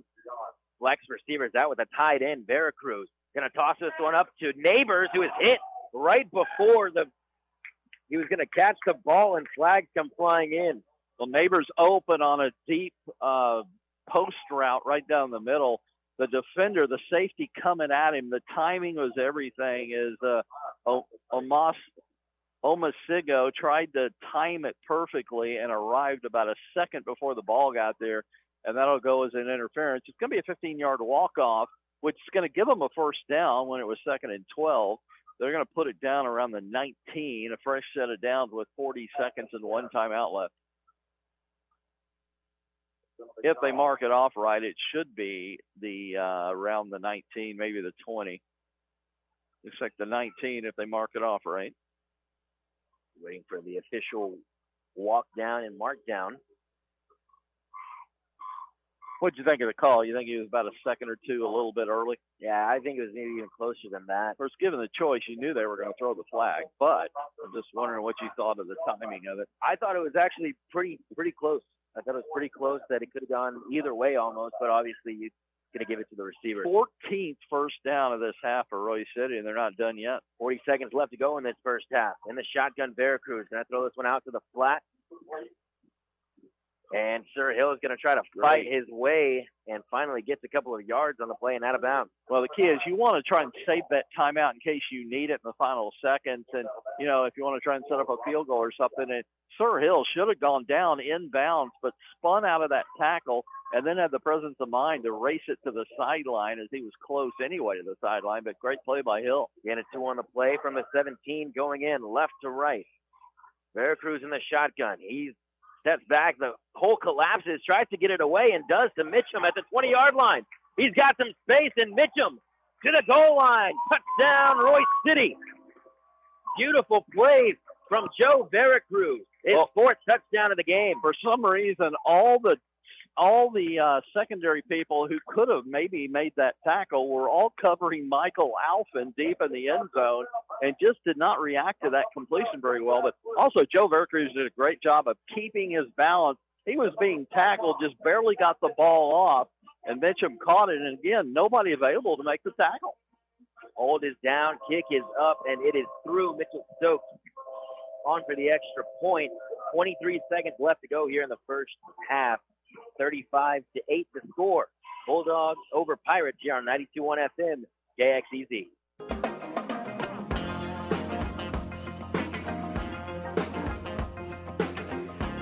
Back here on 92.1 FM, KXEZ. 17-yard touchdown pass from Joe Veracruz to Sam Mitchum. Makes the score 35-8 with 23 seconds left here in the first half. If you want an update on all how many penalties have been called so far, Aiden Brocky will have that for you with all the stats coming up here shortly. Early in the halftime show, we'll bring that to you. We'll check some scores around the area also. Ball is grounded out to the 15-yard line, fielded by Bowman. Bowman spins around and knocked down at the 25-yard line. And with 18 seconds left, that is where the Crandall Pirates will take over. Beautiful open field tackle by Xavier and Allen, who got downfield in a hurry. That ball is fairly returnable. It wasn't that deep and got to the return man quickly, and Allen just went untouched right toward him and made the tackle. And that's important because a good return would have given them a chance. Now with 18 seconds, even though they have all three of their timeouts, only 18 seconds at their own 25. Jamonte Gordon West from the right hash mark. Quick pass out to the right side and incomplete. It looks like the receiver slipped on the play. It was intended for DeAndre Bowman. 14 seconds left. 4 touchdowns in the game for Joe Veracruz, and he's put on a show. He does have that one interception, but he's been solid all around. They hand this one off to Abram with the middle. Chris Abrams across the 35-yard line, across the 40, and down at the 41-yard line. With 7 seconds left to go. You know, they're going to try and line up runner of the play quickly. Why not use one of your 3 timeouts if you want to get another play off? Why worry about lining up quickly? Yeah, they're just going to let it tick off. That made no sense. And that is the horn for the end of the first half. Bulldogs over Pirates, 35-8. We'll have a halftime show and get some stats for you when we come back here on 92.1 FM, KXEZ.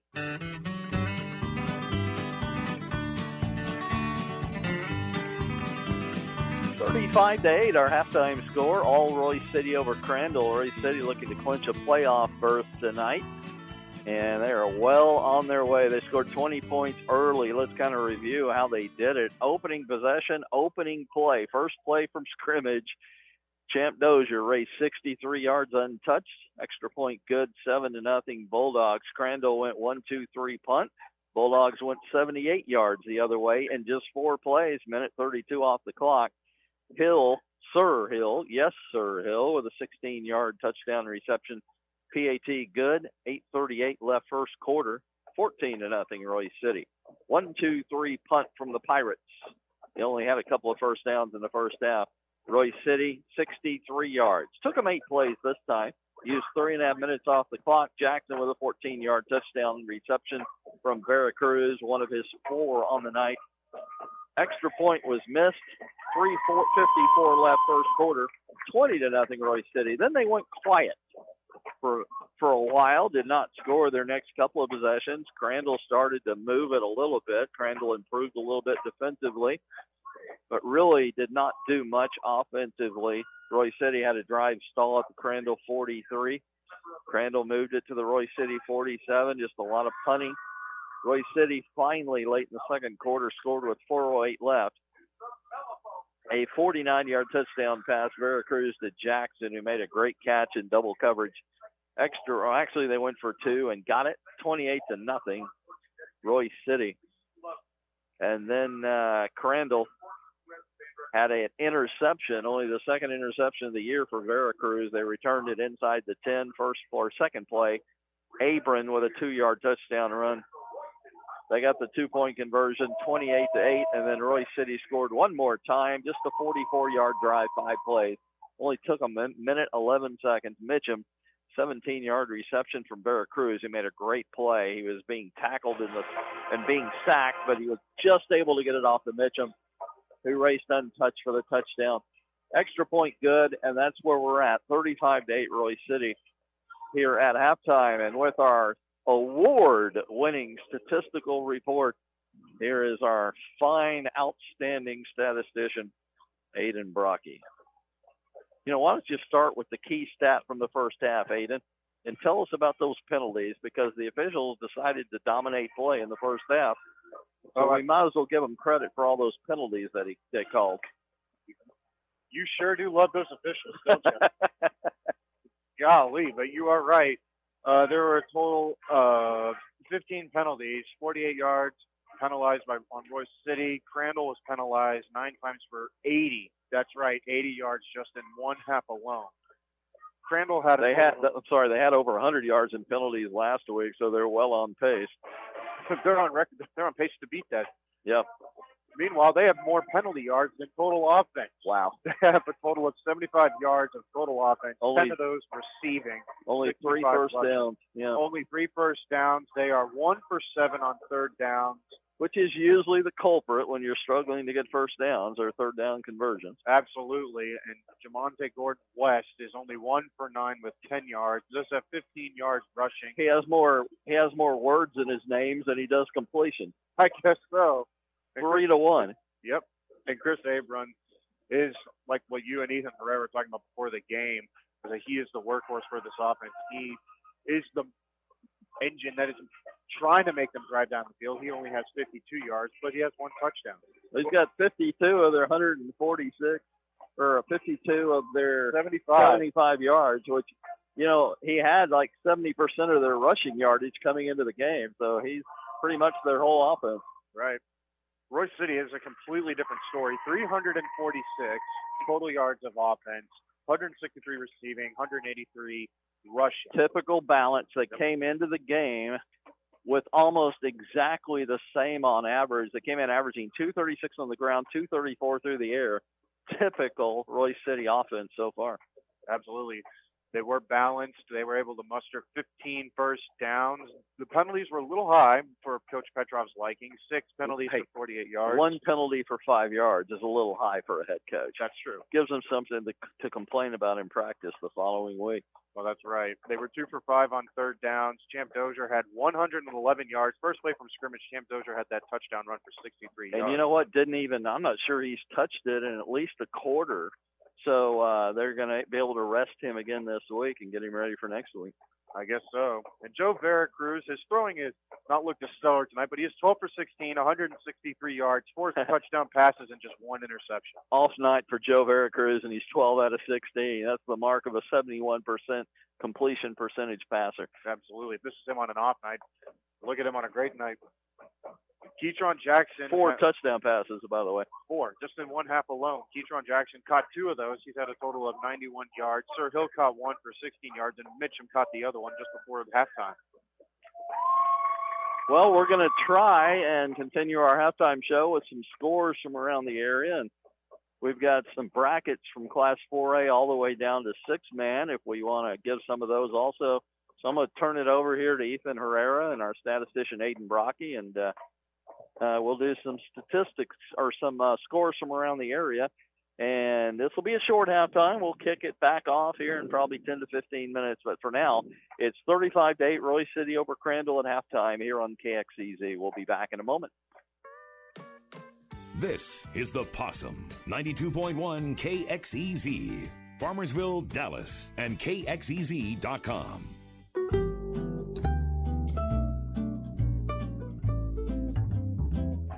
Back here on 92.1 FM at KXEZ. Halftime here from Royse City ISD Stadium.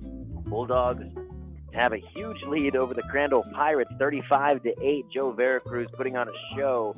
He does have that one interception, and right now those 4 touchdowns ties his season high in a game. It was that first game against Frisco Centennial where he threw 4 touchdowns.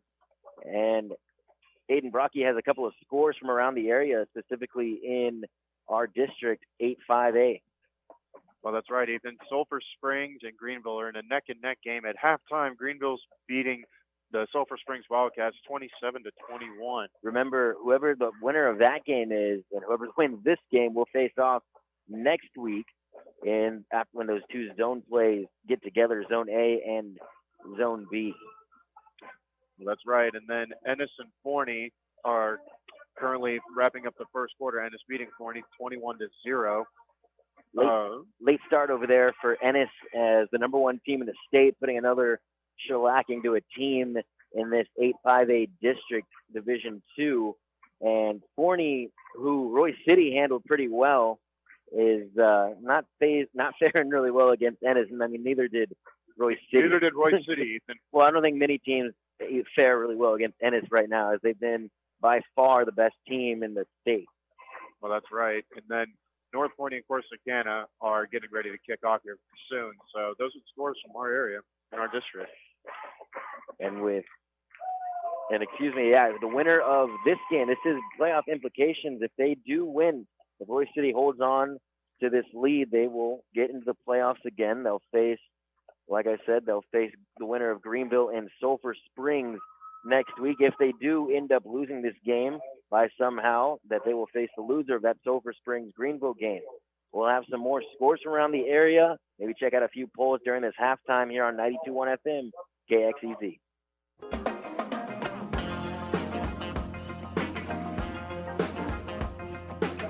Back here on 92.1 FM, KXEZ. Halftime here from Royse City ISD Stadium. Give you a couple of scores from around the district. Now we'll go from around the area. Aiden Brocky has a couple of teams that he likes to follow in the high school Dallas area. And Aiden, what do you got for us? Well, that's right, Ethan. These teams I like to follow. Richardson and J.J. Pierce are currently playing. Pierce beating the Eagles 34-21. Allen and Denton Geyer are playing at Eagle Stadium. It is Allen beating the Wildcats 49-31. Highland Park and McKinney are playing. Highland Park, of course, is beating McKinney North 35-0. And Duncanville and Cedar Hill, 2 very good teams matching up, are neck and neck at halftime, 14-14 at Panther Stadium. We have Rockwall versus Skyline. Rockwall leading Skyline 36-0. You mentioned Highland Park 35, McKinney North 0. North Crowley 7, Hearst LD Bell 13. Carrollton Newman Smith 15, Sunset 0. WT White over Samuel after a forfeit of COVID.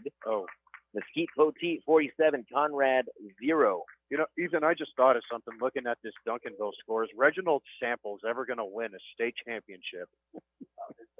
Are you asking me? I'm asking you. I'm not. What is your opinion? He's come close twice. The first time, it all came down to a Hail Mary caught in the back of the end zone that took it out of his hands.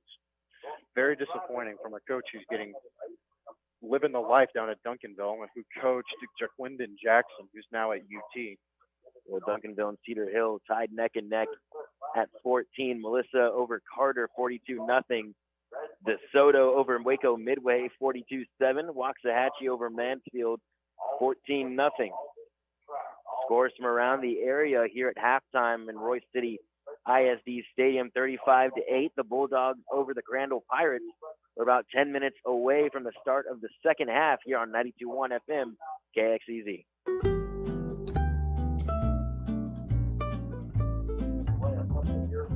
Back here on 92.1 FM at KXEZ. Ethan Herrera here with Aiden Brocky to give you some around the area polls. Aiden, what do we got for the 5A polls, and read us down from 5A to 6A?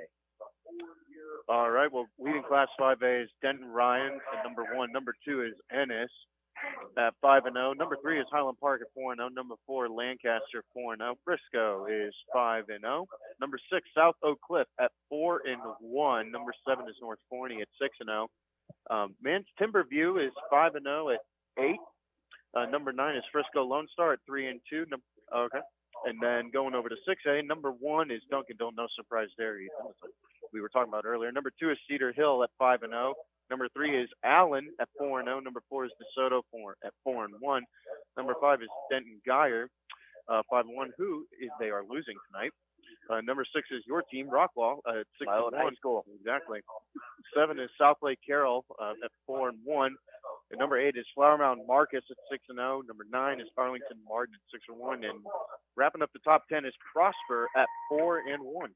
Royse City in the 5A polls ranked number 13 in Class 5A Division 2, and this is Class 5A, and Royse City now putting a beating down on Crandall 35-8 in this game. 4A polls and others, Argyle sits at number 1, 10-0, and then Midlothian Heritage at number 2, 8-2.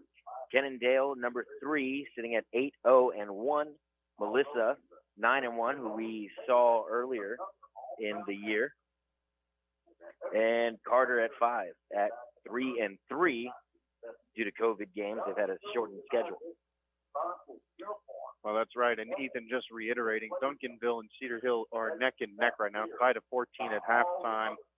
DeSoto at number 4 is currently beating Waco Midway 42-7 at the start of the third.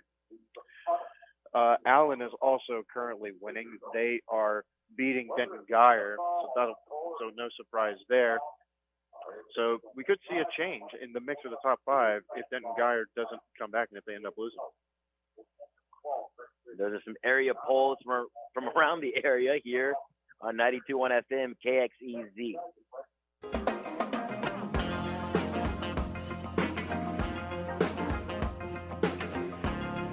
And we're back here on 92.1 FM KXEZ, going over the top state polls. 6A, number 1 is Galena Park North Shore at 7-0. Number 2 is Duncanville at 4-1. Number 3 is Austin Westlake at 6-0. Number 4, Allen at 4-0. Number 5 is Lake Travis at 5-0. Number 6 is Cy-Fair at 7-0. 7 is Katy Tompkins at 6-0. Number 8 is Cedar Hill at 5-0.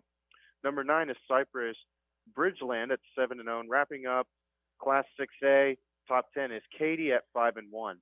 Class 5A Division 1, number 1 is Denton Ryan at 6-1. Number 2 is Highland Park at 4-0. Number 3 is Lancaster at 4-0. Number 4 is Cedar Park at 6-0. Number 5, Richmond Foster at 6-0. Number 6 is Manville at 4-1. Number 7 is Lubbock Coronado at 6-0. Number 8 is Longview at 5-2. Number 9 is Frisco Lone Star at 3-2. And number 10 is CC Veterans Memorial at 6-0. Class 5A D2, number 1, Ennis at 5-0. Number 2 is Aledo at 4-1. Number 3 is Fort Bend Marshall at 6-0. Number 4 is Huntsville at 6-0. Number 5, Frisco at 5-0. Number 6 is Texas High School at 6-0. Number 7 is Mansfield Timberview at 5-0. Number 8 is Wichita Falls Ryder at 5-1. Number 9 is Lubbock Cooper at 5-1. And wrapping up the top 10 5A D2 is number 10 A&M Consolidated at 6-1. We're going to take another break. We'll be right back here on 92.1 FM KXEZ.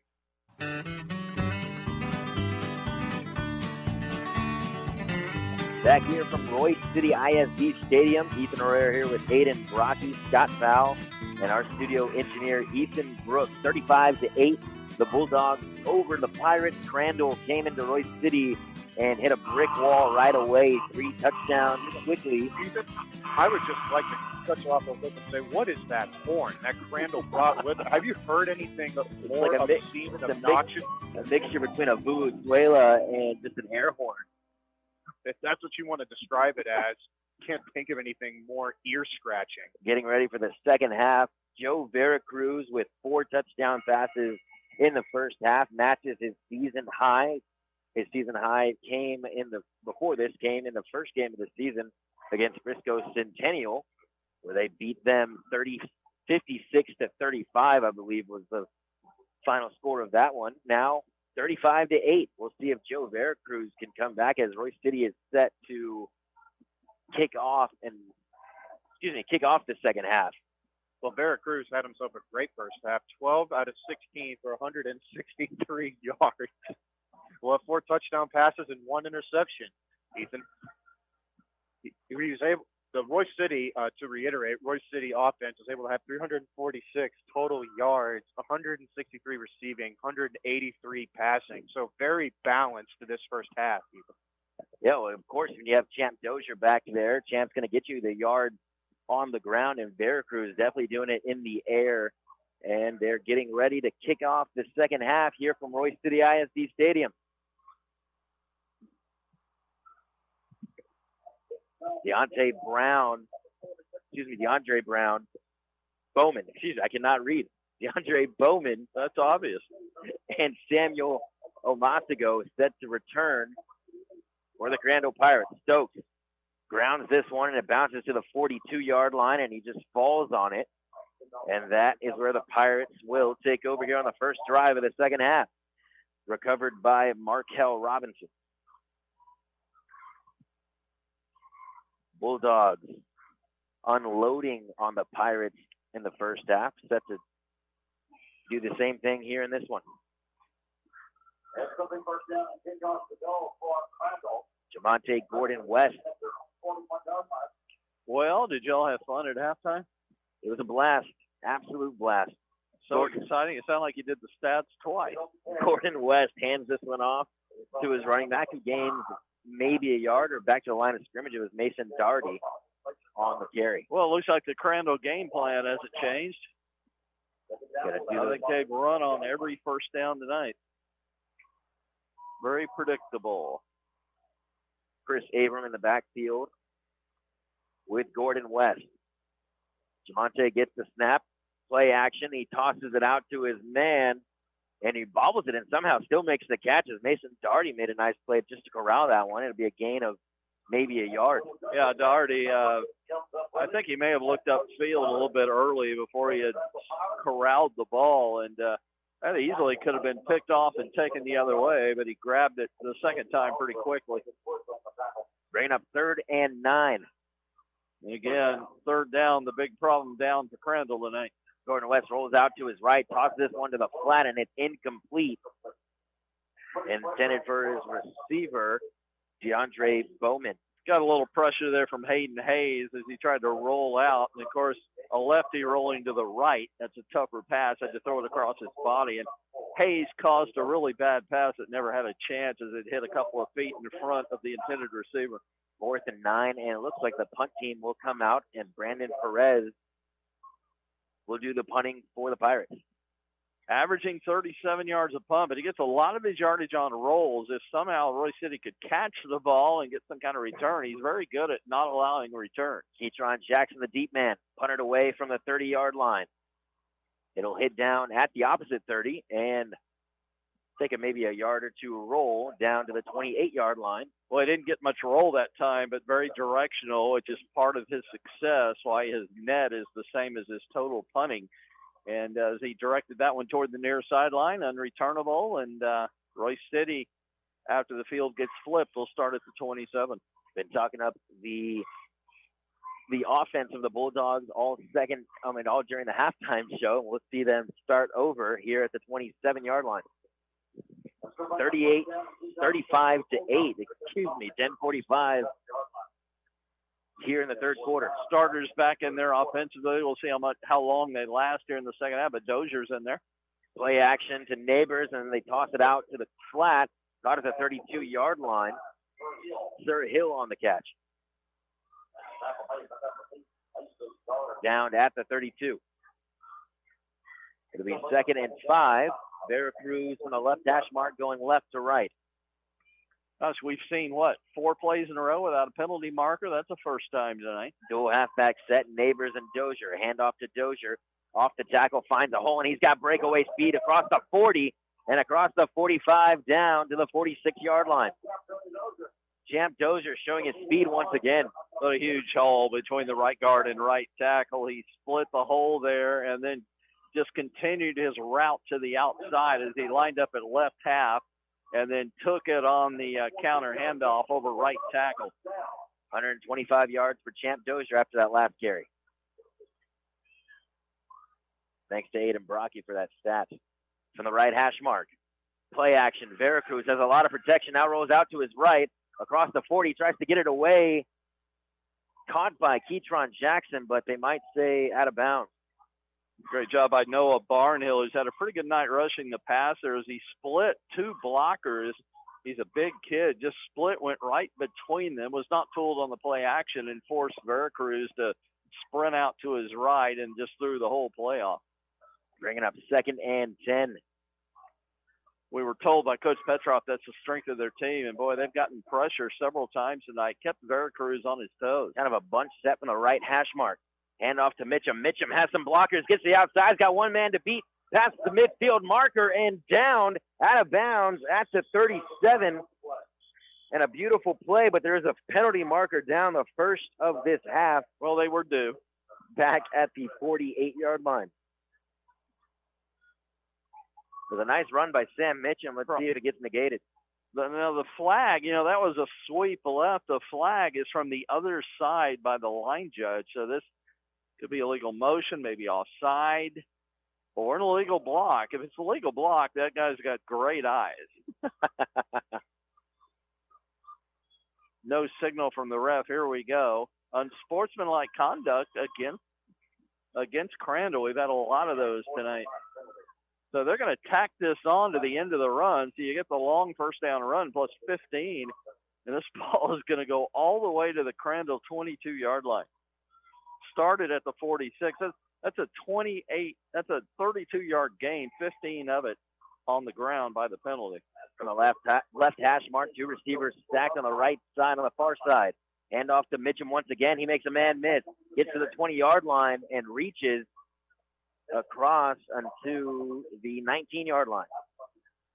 Long run across the field there for just 3 yards by Mitchum. Good job of stringing it out by Crandall, stringing it out to the sideline. They have played good defense on occasion, and I just can't eliminate the big play. Veracruz hands this one off up the middle to Sam Mitchum. A nice gain on the play across the 15-yard line down to the 13. These guys have done a decent job defensively at times. Royse City just blitzed them early with 20 points, and there's been no contest since. 3rd and 1, dual halfback set. Neighbors and Mitchum, the back men for the Bulldogs. They hand it off to Neighbors, who gets tripped up and runs into his own man, falls forward and doesn't quite get the first down. Yeah, he's marked at least a yard short, and you're up 35-8. What do? Try a field goal? Might as well try your kicking game here. Give them a little bit of practice. I wouldn't mind seeing that. It would be about a 30-yard attempt, very manageable, and it looks like they're going to go for it. I'm a little surprised by this. Get your kicking game out there. Get them some practice. They've struggled with that the last 2 weeks with blocks and things. Veracruz in the shotgun. They hand it off to Mitchum, and he falls down. Mitchum tripped up, not by anybody but himself.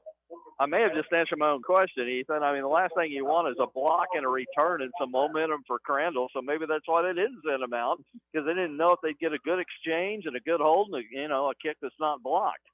Instead, they have to settle for a turnover on downs. And the Pirates will take over at the 16-yard line. 35-8, 8:11 left here in the third quarter. Royse City over Crandall. Sorry, a turnover on downs, according to our statistician. And this one goes up the middle for a gain of 4 on the play and a nice run from Chris Abrams. Yeah, I'd like to see him throw it on first down. They have not done that all night. 2nd and long has been the order of the day. Might be changing the play here. Gordon West, low snap, handoff to Abram once again. Tries to go inside and is stopped right away. Nice play from Wyatt Johnson, who got in the backfield. Johnson, one of the leading tacklers on this team. It was really bunched up in the middle there. He had nowhere to go. Tried to break it outside. Johnson grabbed him from the side and then started to pull him back. That took really good strength. Nice play. No gain, 3rd and 5. From the 21-yard line, play action across the middle. Flags go flying up. Caught at the 30-yard line by Luke Moffitt, but like I said, flagged down at the 21-yard line. They finally completed one of those crossing routes they tried all night long, and it should have been a first down. Let's see if they're going to call it off with a penalty here. A legal receiver downfield. That's pretty quick happening play. It wasn't easy for a lineman to get downfield on that, but they did. At least according to the official, they did. Not sure if they changed the play at the line of scrimmage, and there you go. Good point. And one of the linemen didn't real catch good on point. right away. Looked like they were changing the play, and not everybody was on the new page there. 11th penalty for 100 yards against Crandall. They were over 100 yards last week against Dennis. Demonte Gordon West in the shotgun. Abram to his right, 2 receivers to his right. To the middle of the field, going right to left. Drops back in the pocket, fires this one downfield, and almost caught in a beautiful, beautiful play defensively. It looked like from Sir Hill, the intended receiver was Samuel Omasigo. He threw into double, triple coverage. Tatum Woods had the main coverage and was doing a good job. Then he fell down at the last second. So the receiver uncovered and almost made the catch. Sir Hill tried to get back and did for the most part. And if he hadn't made the catch, that might have gone the distance with some speed, but now they're going to have to punt it away. They just do not throw the ball well, and there's just no balance available out there. Brandon Perez set to punt once again, and it's kind of surprising. They've thrown for 904 yards, actually more than that as a team, but Gordon West has thrown for 904 yards on the season. 6th punt of the night. Perez, beauty. Gets us in across midfield, and Keytron Jackson calls for the fair catch as it's fielded at the 46-yard line in Bulldog territory. 38 yards, no return because of the hang time. That was his best punt of the night. A beautiful punt. Kind of low. I'm a little surprised the Bulldogs did not try and return it, but the Pirates got downfield very nicely also. I tell you, if practice makes perfect, he's had a lot of practice tonight. From the 46-yard line, going left to right, Joe Veracruz in the middle of the field. Hard to flip the field, though, when you're punting from your own 16, but he did a pretty good job. Tight end and a wing back with Sam Mitchum in the backfield. Veracruz throws this one out to Jackson, who catches at the 50-yard line. Makes a man miss. Still on his feet. Keytron Jackson down the right sideline, inside the 20. 10, 5, touchdown, Royse City.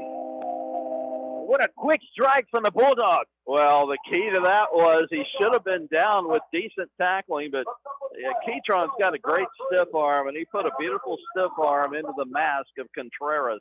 And nobody else was available, by the way, to even reach him. And this is an easy touchdown after he put Contreras almost on the ground with that stiff arm.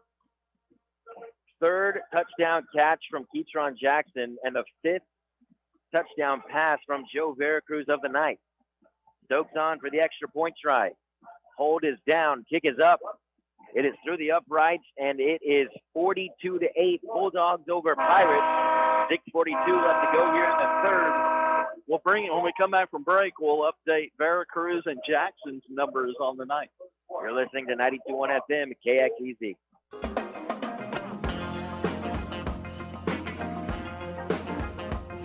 We'd like to mention we are on the radio now. We had some transmitter problems, but we are on the radio as of halftime at 92.1. You've been listening to us most of the night on TuneIn Radio and YouTube, but we're now at 92.1 FM KXEZ. That's where you can get us each week doing Royse City Bulldog football. Our sponsors tonight, North Texas Appliance, Belfiore Spa and Salon, Joe Willie's, Arbolitas Mexican Grill, Scooters Oil and Lube, Alumni Sports Bar and Grill. Their strength in numbers. Join the Royse City Chamber of Commerce today. Short kickoff. I promised you those numbers of Veracruz now with 5 touchdown passes, 14 of 19. He's only missed 5 times tonight for 221 yards. And Keytron Jackson's got 3 touchdowns and 5 receptions for 144 yards. He was averaging over 100 yards a ball game receiving coming in. 4 receptions for 144, which is an even better average per catch. The stars for Royse City have really come out tonight. Yeah, 442 yards. Listen to this, 221 on the ground, 221 through the air. Is there better balance than that? Gordon West fires this one over the middle after using the shotgun and a play action to the left side. Falls incomplete as he was trying once again for Luke Moffitt. I mean, it's almost like the offensive coordinator keeps the yardage as the game goes on. He says, uh-oh, Well, we've got 2 more rushing yards. I guess we better throw it on the next down. It's amazing. Gordon West hands this one off to Abram. Abram finds a hole across the 40-yard line, going right to left and down at the 45-yard line as he picks up the first down. Not too many first downs for Crandall tonight. When you look at total rushing and total passing coming into this game, they had thrown for 1172 and rushed for 1182. A difference in 10 yards rushing and passing coming in. Hand off to Abram once again. Gains about 8 on the play, and he's had a nice couple of runs back to back. When we get a chance, guys, whoever's doing it, let's see if we can get an update on Greenville and Sulphur Springs. First chance we get, maybe the next time out. Play action. West throws this one across, and he's got his man right in the middle of the field, as it was Omasigo once again, Samuel Omasigo. West actually had a man wide open down the field. Nobody was behind him, but he ended up throwing it down low. Still got a first down. Move the chains for Crandall. We haven't been able to say that much tonight, as that is just there.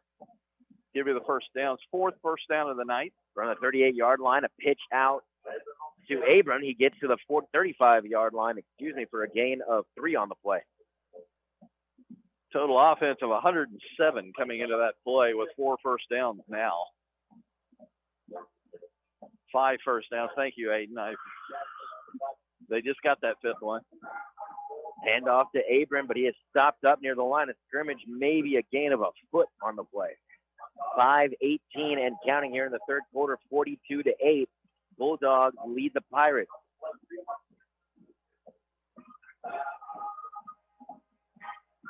And the shotgun, Gordon West. Abram to his right. Play action. Gordon West across the middle. A beautiful play. I mean, my goodness. The linebacker, Blake Buman, jumps up and swatted that one out of midair. Almost looked like beach volleyball there, or water polo, as he leaped out of the water almost and just batted that way, almost like a seal or something. I mean, he really didn't have any designs on picking it off, which I think was a chance. That quarterback doesn't throw it that hard. He seemed to have his mind made up from the get-go. I'm going to bat this puppy. 5:01 on the game clock. Going right to left in the middle of the field. West fakes the run, throws it across the middle. He's got his man, Moffitt. Moffitt cut at the 25. It's a race to the corner and out of the 15-yard line.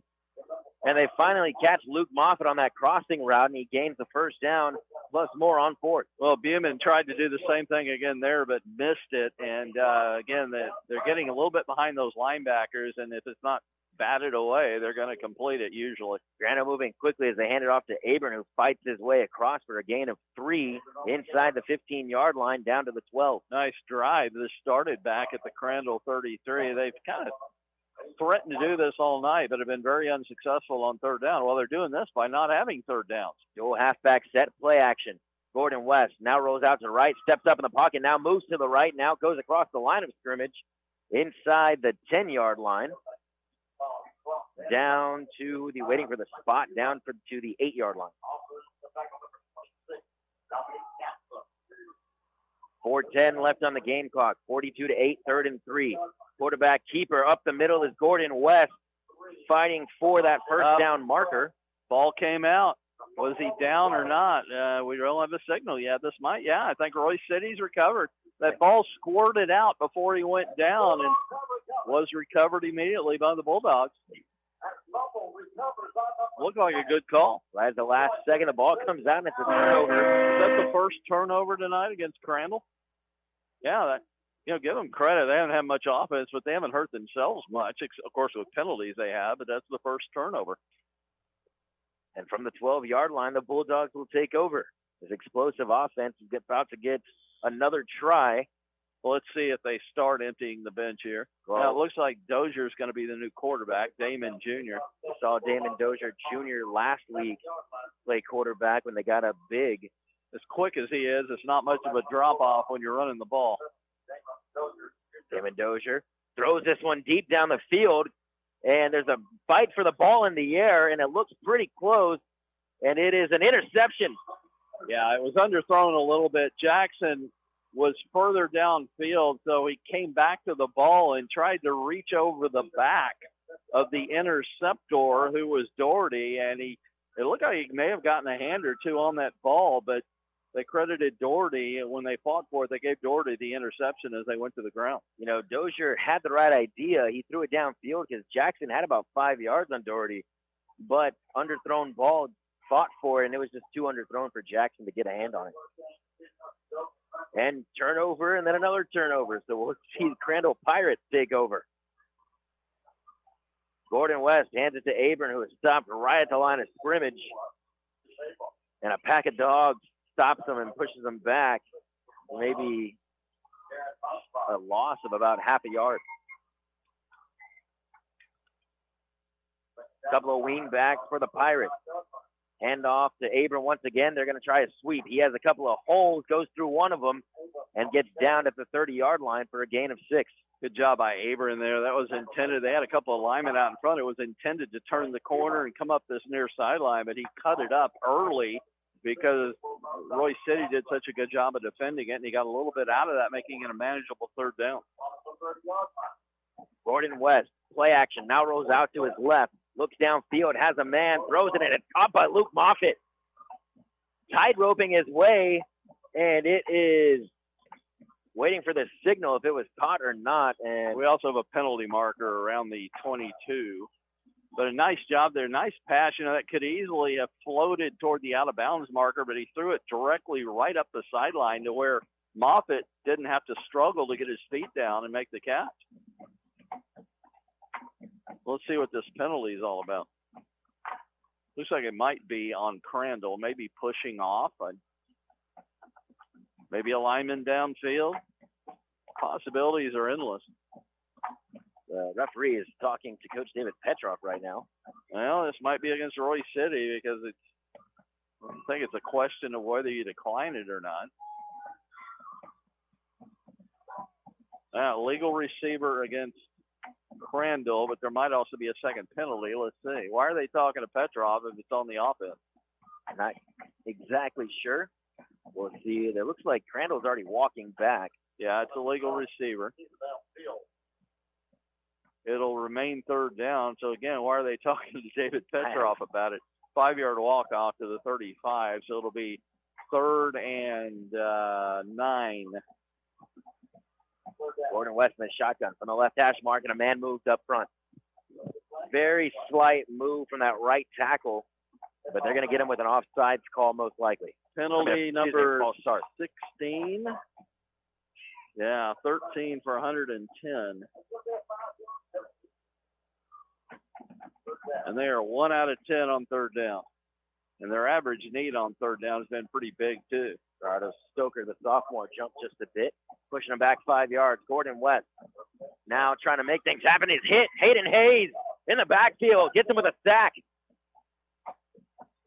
Well, the offensive tackle number 63 took his helmet off and slammed it to the ground because Hayes beat him on the play. Maybe that lineman, Dorian Maple, thought he grabbed his face mask or something illegal, but boy, Maple was not a happy kid as he comes off the field with that helmet in his left hand.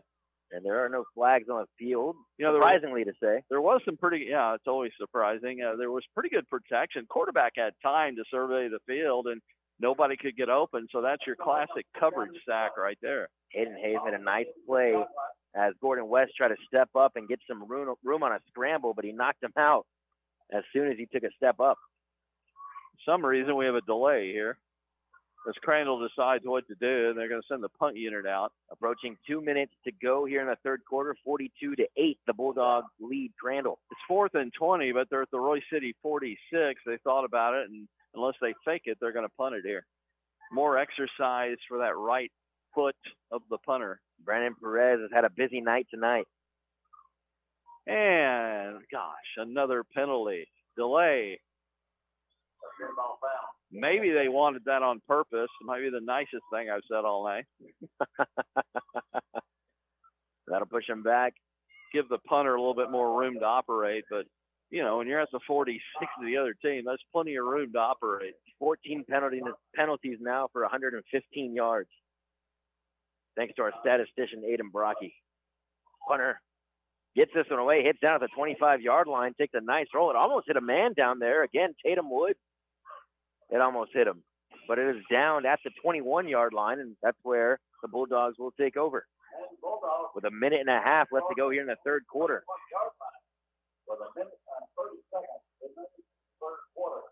We've seen a beautiful game from this Royse City offense. The defense hasn't been bad either. They have almost as much penalty yardage as they have total yardage. Crandall. Yes. Well, I mean, yeah, I thought that was pretty obvious. No, I understand. It was for the people back home. Okay. In case they're not hanging on every word. Exactly.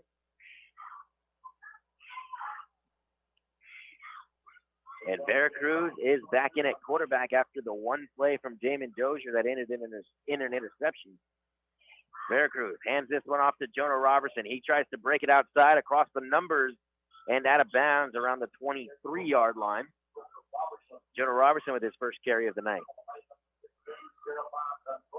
And no penalty marker on the play.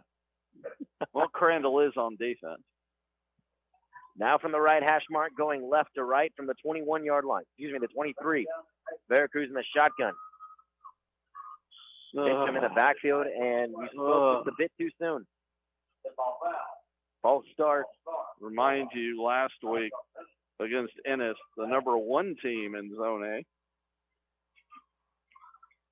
They had 14 penalties for 107. So against Zone A teams, 2 of the 3, they've had 28 penalties for 222 yards. The makings of tremendous football. Fantastic football, excuse me. And another one here. Dual wide receiver set. Play action to Mitchum. They're going to throw a screen pass out to Neighbors, who catches it at the 16-yard line and rolls up across the 20 down to the 22, and an extracurricular as another flag comes out. Looks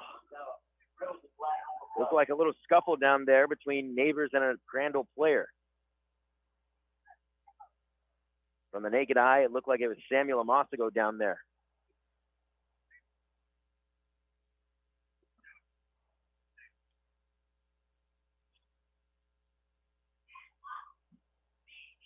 Well, Texas Appliance, longtime sponsor here on KXEZ. It's where I got my washer, dryer, and refrigerator, freezer. I'd like for you to do the same.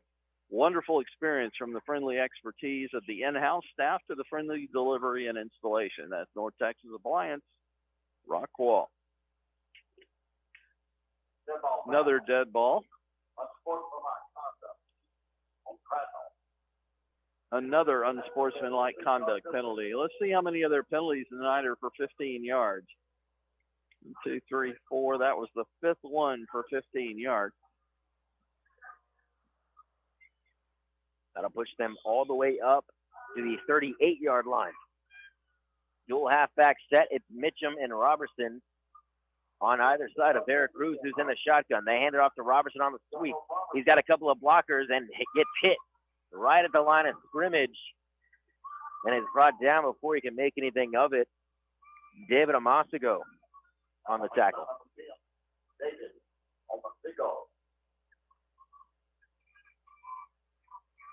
With 40 seconds and counting left here in the third quarter, 42-8, Royse City over Crandall. Taking their time, Veracruz in the shotgun. 2 receivers to his right, a tight end and a man in motion. It's Jackson on the left side. Veracruz throws it out to Jackson, who's in motion, who catches it at the 38-yard line and is brought down as soon as he caught it in a nice play from Kendrick Jones of the Pirates. That play will most likely be the last play of the third quarter, barring a penalty. And that is the end of the third quarter. We're going into the final period of play, 42-8. Royse City over Crandall here on 92.1 KXEZ.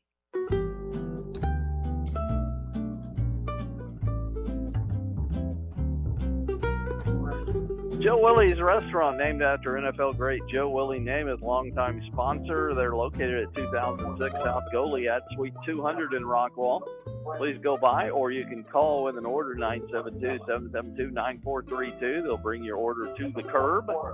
The best burgers, chicken sandwiches, salads, ice cream, cookies in town. That's Joe Willie's. No place but Rockwall. I can attest to that. No place for Rockwall. And we have an update on that score between Sulphur Springs and Greenville. Sulphur Springs the final. Greenville over Sulphur Springs 47-27. So Greenville, it will face the Bulldogs next week if they can hold on to this 42-8 lead. And if Royse City loses this 42-8 lead, they would meet Sulphur Springs, who lost that game to Greenville tonight. I think we'll see Greenville next week. Kickoff 7:30, pregame 7:10 right here from Royse City ISD Stadium here on KXEZ 92.1. Veracruz in the shotgun. It's a screen pass out to Mitchum, and Mitchum catches it at the 35 and gets past that to the 38-yard line. Another little extracurricular after the play, but no flag came of it, as one of the Pirates players got right in the face of Sam Mitchum. So that'll bring up 4th and 10, as we'll see Tyson Neighbors on for, I believe, the second time tonight.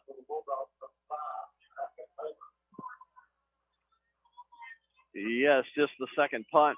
First one was 26. That's 26 runs on the field at the last second. Mason Darty, the back man for the Pirates. This hits around the 32-yard line and bounces out of bounds at the 33. With 11-11, Make-A-Wish left here in the fourth quarter. 42-8, the Bulldogs over Pirates. 11-11, Make-A-Wish. You never heard that? When it's 11-11, you make a wish. Never heard that. Well, now you have. Make sure you make a wish right here before the play clock starts. I wish that we could go 3 plays without a penalty. So let's see if my wish comes true. Well, you told me out loud, so it's definitely not going to come true now. You can't ever mention that you wish for something? Gordon West hands this one up the middle to Abram. You mind posting your rules, please? Gain of 5 on the play, bringing up 2nd and 5. I'll post my rules to the social media, and I'll send them your way. Dual halfback set for the Pirates. Big question, what is social media? Hand this off to Amasago, and he tries to make something out of nothing, but a pack of dogs brings him down. Oh, maybe a gain of yard on the play and a nice run to make something out of nothing from Amasago. 3rd and short. Not many 3rd and shorts for the Pirates, tonight. Hand off to Abram up the middle. He's got the first down and more. He's got a lot of space past the 40, past the 30. It's a foot race to the end zone inside the 10, 5, and touchdown, Crandall. Well, I'm getting ready to pay Royse City a compliment when I say the following. We haven't seen much of Abram's speed. I had no idea he had any speed because he's been bottled up so well. That's first time all night he's gotten loose, and a huge hole over the left side of the line. He's into the secondary in a hurry and just outraced. Also got a couple of blocks downfield, by the way, but Royse City had nobody home down the middle of the field. And that was just an easy 61-yard touchdown. And untouched to the end zone for their second touchdown of the game. Perez now on for the extra point. Hold is good. Kick is up, and it is good. Making it 42-15 with 10:22 left here in the game. Bulldogs over Crandall here at 92.1 FM KXEZ. This is the Possum, 92.1 KXEZ, Farmersville, Dallas, and KXEZ.com.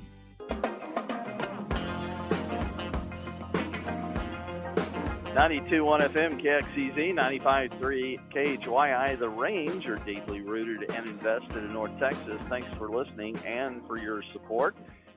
If you'd like to be an advertiser on our high school sports, we'd love to have you. It's a great way to reach your customers, very affordable. Just call 972-251-0725.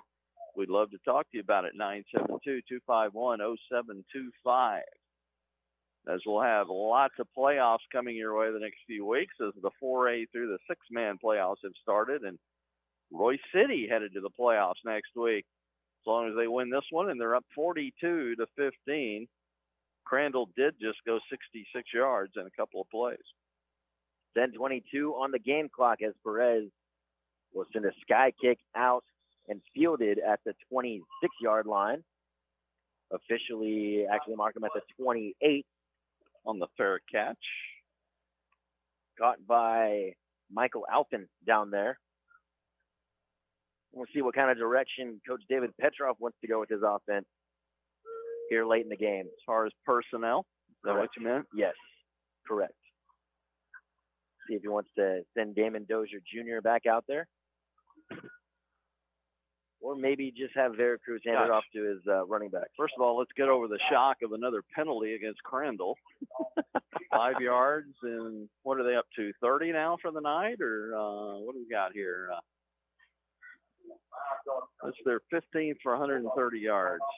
Well, Veracruz is making his way out there from the right hash mark with Sam Mitchum to his right. Boy, it never stops, does it? Hand off to Mitchum. Gets a nice block off the tackle, but a good play from Amasago once again to bring him down near the line of scrimmage. That could have gone big with Mitchum's speed as he was just busting it outside. Got tackled from behind, or with a couple of blocks from the receivers over here, that could have gone away.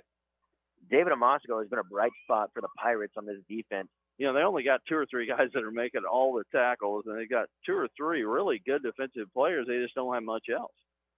And you can't do it all. On the left hash mark, Veracruz in the shotgun. The screen pass out to Neighbors, and Neighbors gets a block, and he heads upfield across the 40-yard line, close to the first down marker, but just short at the 42.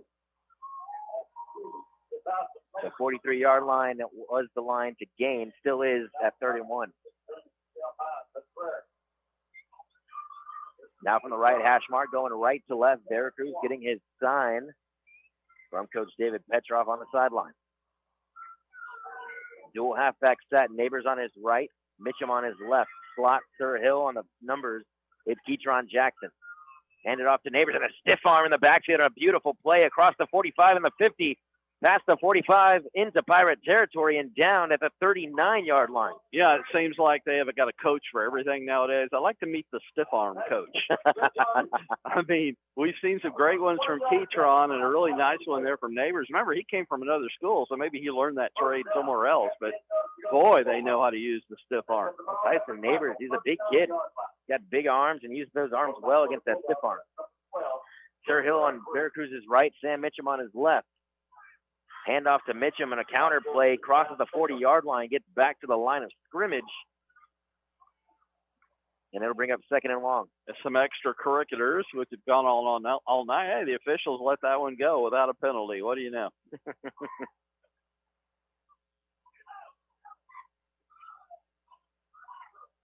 Bulldogs sort of taking their time now, not moving as fast. Well, I'd like to see them work that play clock a little bit. We're at 17, 16, and they're still looking to the sideline. On the left hash mark, Veracruz now calls the play to his offensive line. Little surprise, risking injury with all these starters in this. The original starting lineup on offense, it looks like. Hands this one off to Mitchum, and Mitchum is eaten up after a gain of a few yards and a big hit from Samuel Amasago. Again, just like the other play, if he could have broken that one hit, that could have gone a ways because there's some green pastures in front. Sam Mitchum is a solid backup running back for Dozier. He's got good speed and good vision. A little bit like Pollard with Zeke, he's just quality back who happens to play behind a guy who's a little bit better than he is. It's a great comparison.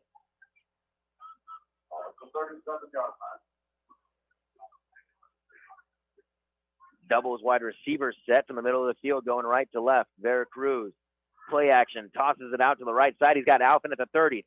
Tries to break it loose, gets the first down to the 27-yard line. Several of these teams we've seen, Mitchum could start for, I would think, in this district. I agree 100%. Like I said, he's got good speed and good quickness, but I think above else, he's got good ball carrier vision. He's also got that balance, and he stays square when he hits a hole. 490 yards of total offense. Just about to say that. Veracruz rolls out to his right after the play action. His man was covered and ends up running across the 20-yard line. They'll mark him right at the 20. Remember last week they had 603 yards of total offense. We've said it all year long. This is an explosive and dangerous offense. The questions about the team have been about the defense. And right now, the past 2 games, they've done well for the opponents that they've played. In the shotgun, Veracruz. Mitchum on his left on the right hash mark. Hand off to Mitchum. Mitchum makes the man miss. Spins out. Tries to reach for that first down marker, but it's stopped a yard short. For the Pirates, it was A.J. Mayfield on the tackle.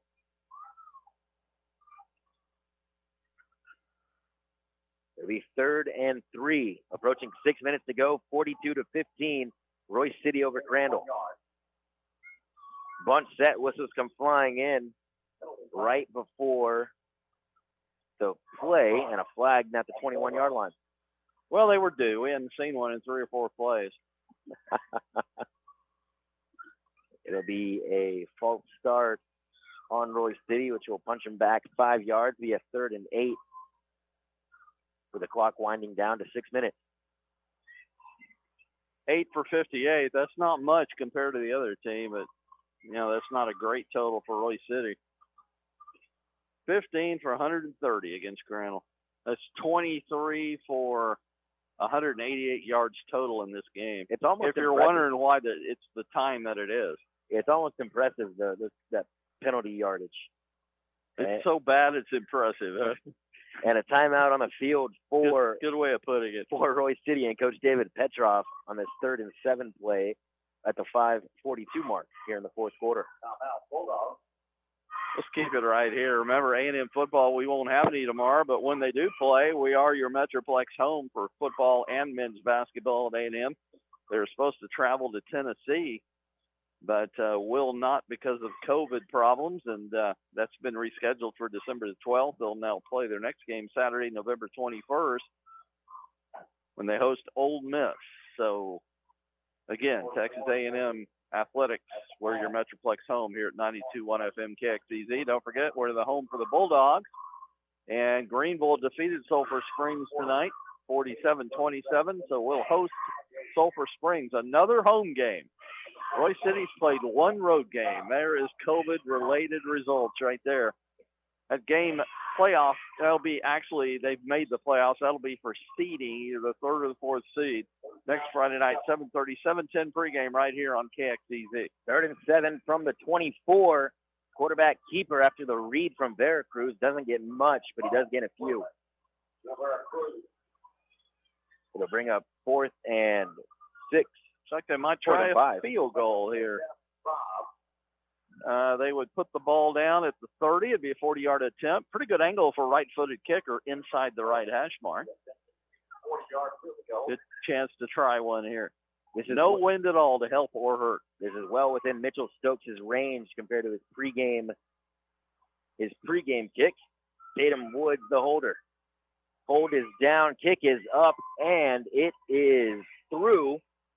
And a 40-yard field goal for Mitchell Stokes, stacking on 3. It's 45-15 under the 5-minute mark here in the 4th quarter. Bulldogs lead here on 92.1 FM KXEZ, but we'll stay right here. Again, one more time, our sponsors tonight, North Texas Appliance, Belfiore Spa and Salon, Joe Willie's. Their strength in numbers joined the Royse City Chamber of Commerce today. Arbolitas Mexican Grill, Scooters Oil and Lube, and Alumni Sports Bar and Grill. We'll go see the folks at Alumni after the game. Hopefully the game is on over there right now. And we are on the radio. We've had some technical problems. We joined the radio at halftime. We've also been at YouTube and TuneIn Radio. Those are the places you can get us each week with Royse City football. The main station, 92.1 FM KXEZ. You mentioned it earlier about getting that field goal unit on to give them some work, especially that special teams unit, because they've had some trouble the past couple of weeks. But right there, no problems at all on a 40-yard field goal. Now Stokes on for the kickoff. Will bounce this one across. Fielded at the 40-yard line and falling down with it is DeKevion Wilson. They'll mark him down at the 39-yard line with 4:56 left to go in this one. 45-15, the Royse City Bulldogs over the Crandall Pirates.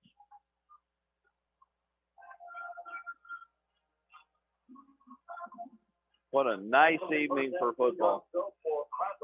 Gotten a little crisp tonight. Perfect for football players. New quarterback in for the Pirates. It's Austin Cruz, the senior. Hands this one off to Abram. Abram makes a couple of men miss. Nice quickness from Abram as he crosses into Bulldog territory. Across the 40 and down to the 35-yard line. Abrams ended up with a pretty good night. Even before that run, he's had a pretty good night. We'll give you the total in a moment. Cruz in the shotgun with Abram to his left, a wing back in the backfield with him. Handoff to him and gets out of a couple of tackles inside the 30-yard line down to the 35, and another great run by Chris Abram. Pirates moving quickly. Cruz again in the shotgun, two receivers on the far side on the left. 180. Right. Go ahead. On the right hash mark. Cruz throws and tries for the end zone. He's got a man and just out of the reach of Luke Moffitt. Abram with 189 yards rushing. Kind of quiet, too. Well, except for that one big run a while ago, it's been a lot of carries for few yards per carry. But I guess when you're a part of 80% of the plays for the team, you're going to get that many yards. Cruz hands this one off to Abram once again off the tackle. Powers his way through, and he just keeps his feet moving. He's a great running back once he gets right up the middle inside the red zone at the 18-yard line. A pretty good description would be empty yards when you're trailing by 20 or 30 points. Abram again on the carry. This time not going anywhere. Stops up behind the line of scrimmage. It's Christian Perry, the junior. Backup outside linebacker. Don't see Buman in there anymore. I'm seeing some numbers I don't normally see in the secondary also. Maybe we'll start reading off some of those, let you know who's out there. Cruz in the shotgun. He hands this one off. It's a play action to Moffitt across the middle. Caught at the 7-yard line. Looks like he's got the first down mark. They'll mark him down at the 6. Braden marking out there, just some of the secondary people. Braylon Deal. Zach Doyle. Run up the middle, across the side, and it's in the end zone. Martell Robinson on the handoff, goes off tackle, finds the goal line, and touchdown Pirates. At the 3:21 mark, they tack on 6.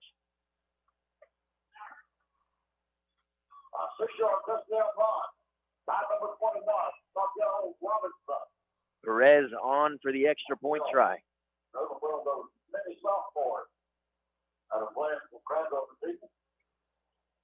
Hold is good, kick is up, and it is good. Extra point try is good. It's 45-22, 3:21 left to go. Here from Royse City ISD Stadium, you're listening to 92.1 FM, KXEZ. This is the Possum, 92.1 KXEZ, Farmersville, Dallas, and KXEZ.com.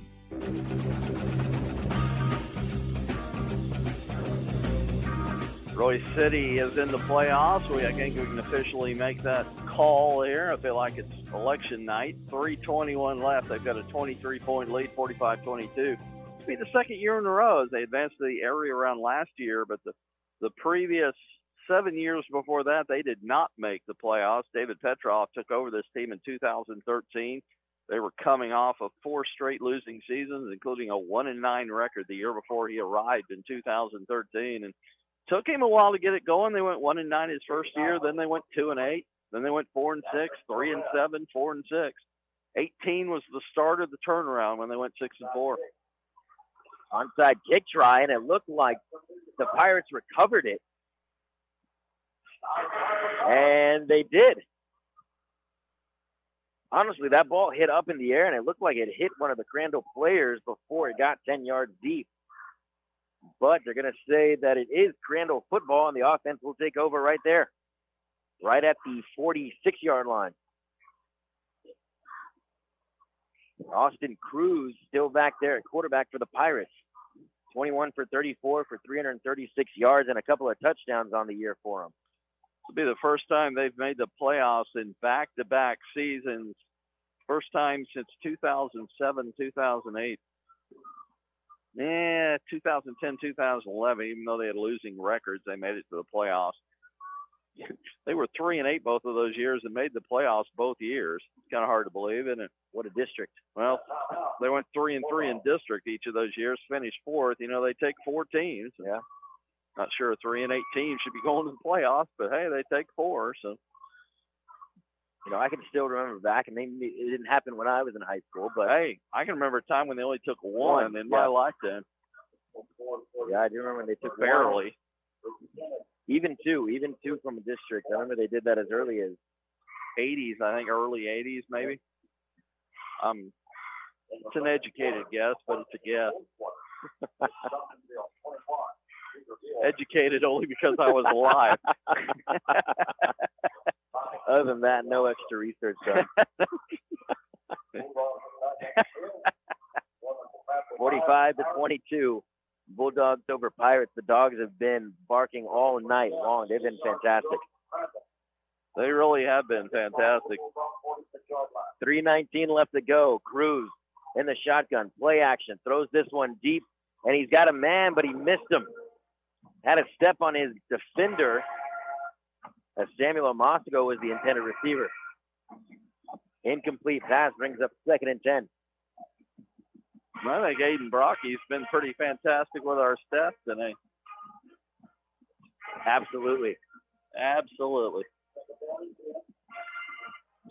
Now a timeout is going to be called from Crandall. Actually, it's going to be by Royse City and Coach David Petrov.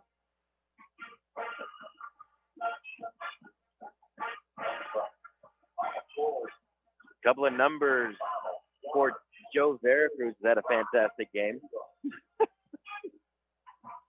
19 for 24 for 244 yards, 5 touchdowns. Did have that 1 interception early in the second quarter. Total offense of 497 yards for the Bulldogs. 253 on the ground and 244 through the air on 21 first downs. However, they have 8 penalties for 58 yards. They are 4 of 10 in third down conversion. Maybe something they need to work on going into next week. Back out of the timeout. Cruz in the shotgun now rolls out of his right to get away from pressure. Throws this one. He's got a man deep. Moffitt was wide open at the 30-yard line, but he missed him. Bringing up third down, 3rd and 10.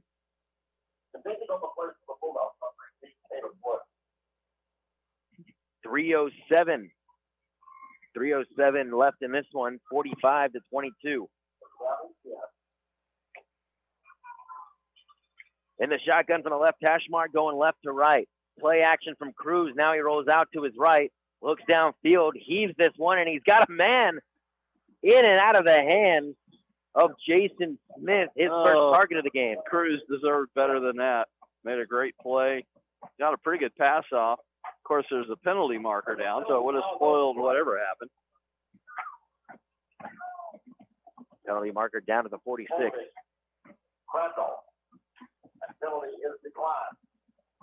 The Bulldogs decline the penalty to bring up 4th and 10. 3 straight incomplete passes for the Pirates. Just under 3 minutes left to go. Right now, a 15-second drive. And the shotgun, Cruz steps up in the pocket, looks downfield, and he's bottled up. Down to the ground goes Cruz. Well, he had some time, and it closed in a hurry, but another one of those coverage sacks for the secondary. Hayden Hayes in on the action. Will get credited with the sack. His 2nd of the game. Turnover on downs with 2:50 left to go. 45-22. Bulldogs over Pirates. As they will have the ball just inside Crandall territory at the 49.5-yard line.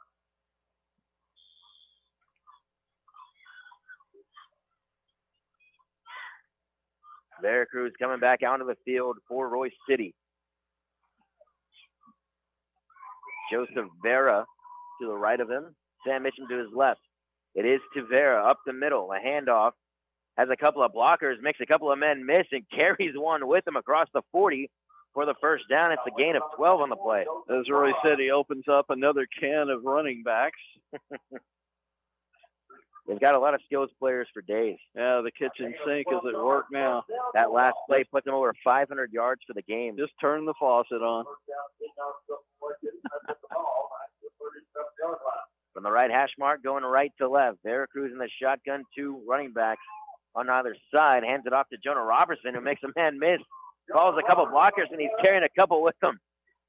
Still going. Close to the first down mark across the 30, down to the 29-yard line. And he stayed in bounds. And there was no penalty marker. That is exactly what I like to see at this point of the game. Christmas can't be too far away. 2nd and 1. Under 2 minutes to go, 45-22. Joe Veracruz still in there at quarterback. Oh. Well, when your backup is one of your best secondary players, maybe that is why. And Joe's just handing off anyway. So maybe that's the reasoning. Darrow was stopped behind the line of scrimmage. A loss of 3 on the play, bringing up 3rd and 4.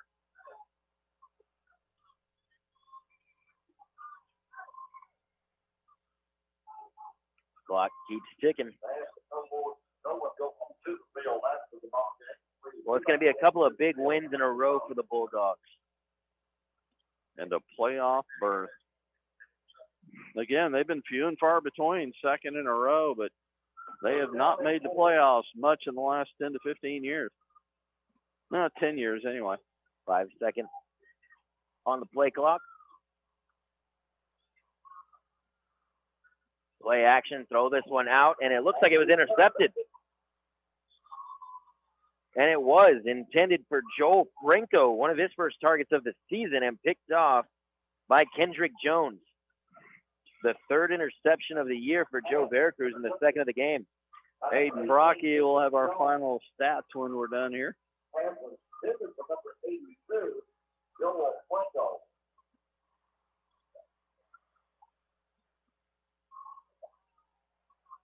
(45-22). Royse City leads Crandall.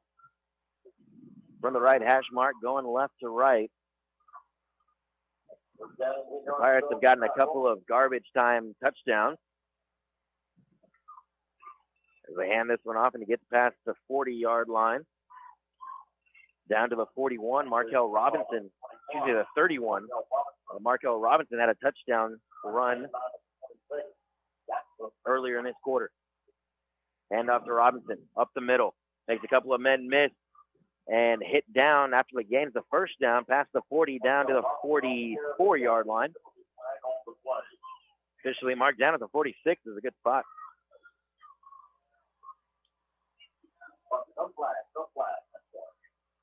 $18 seconds left. They hand it off. The chain gang hadn't even set up yet as this one gets past the 46 down to the 47-yard line, and under 10 seconds to go, and that'll just about do it.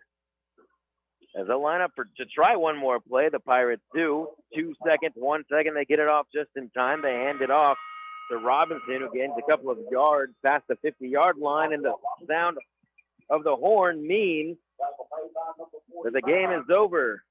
Pack up your babies and call your old ladies. The Bulldogs are headed to the playoffs, 45-22. I like that saying, Ethan. And a beautiful, beautiful game from the offense of Royse City. Aiden Brocky will be here with our stats. Well, Ethan, you're right. What a beautiful offensive show from the Bulldogs tonight. 515 total yards of offense, 244 receiving yards, 271 on the ground. So very well balanced. They had more rushing yards, to say the least. And they had 22 first downs on the night. The penalty numbers, Petrov will certainly want to get this under control. 8 penalties for 58 yards and 3 interceptions, 2 thrown by Joe Veracruz. But not to be too concerned, he was 19 out of 25 attempts tonight for a total of 244 yards with 5 touchdown passes. And that was his first That was a season high through 4 touchdown passes in the opener, like I mentioned, his career high. And Royse City putting another shellacking on a team that they should. Oh, that's right. And Champ Dozier had 125 yards on the ground. His first rush of the day went for 63 yards, and that also was a touchdown. And I don't think we saw him after the first quarter. No, Champ Dozier is going to be a staple, and beautiful game from Royse City and against Crandall. They'll win it. Their record improves to 4-2 overall, 2-1 in the zone. Crandall falls to 3-3 and 1-2 in the zone. Well, that's right, Ethan. And just wrapping up Royse City's stats, Keytron Jackson had 143 yards of reception on the night, and Sir Hill had 42. So the receivers for Royse City also were very effective tonight. Crandall was a completely different story. They were able to have 284 yards, but a lot of that came during the garbage time.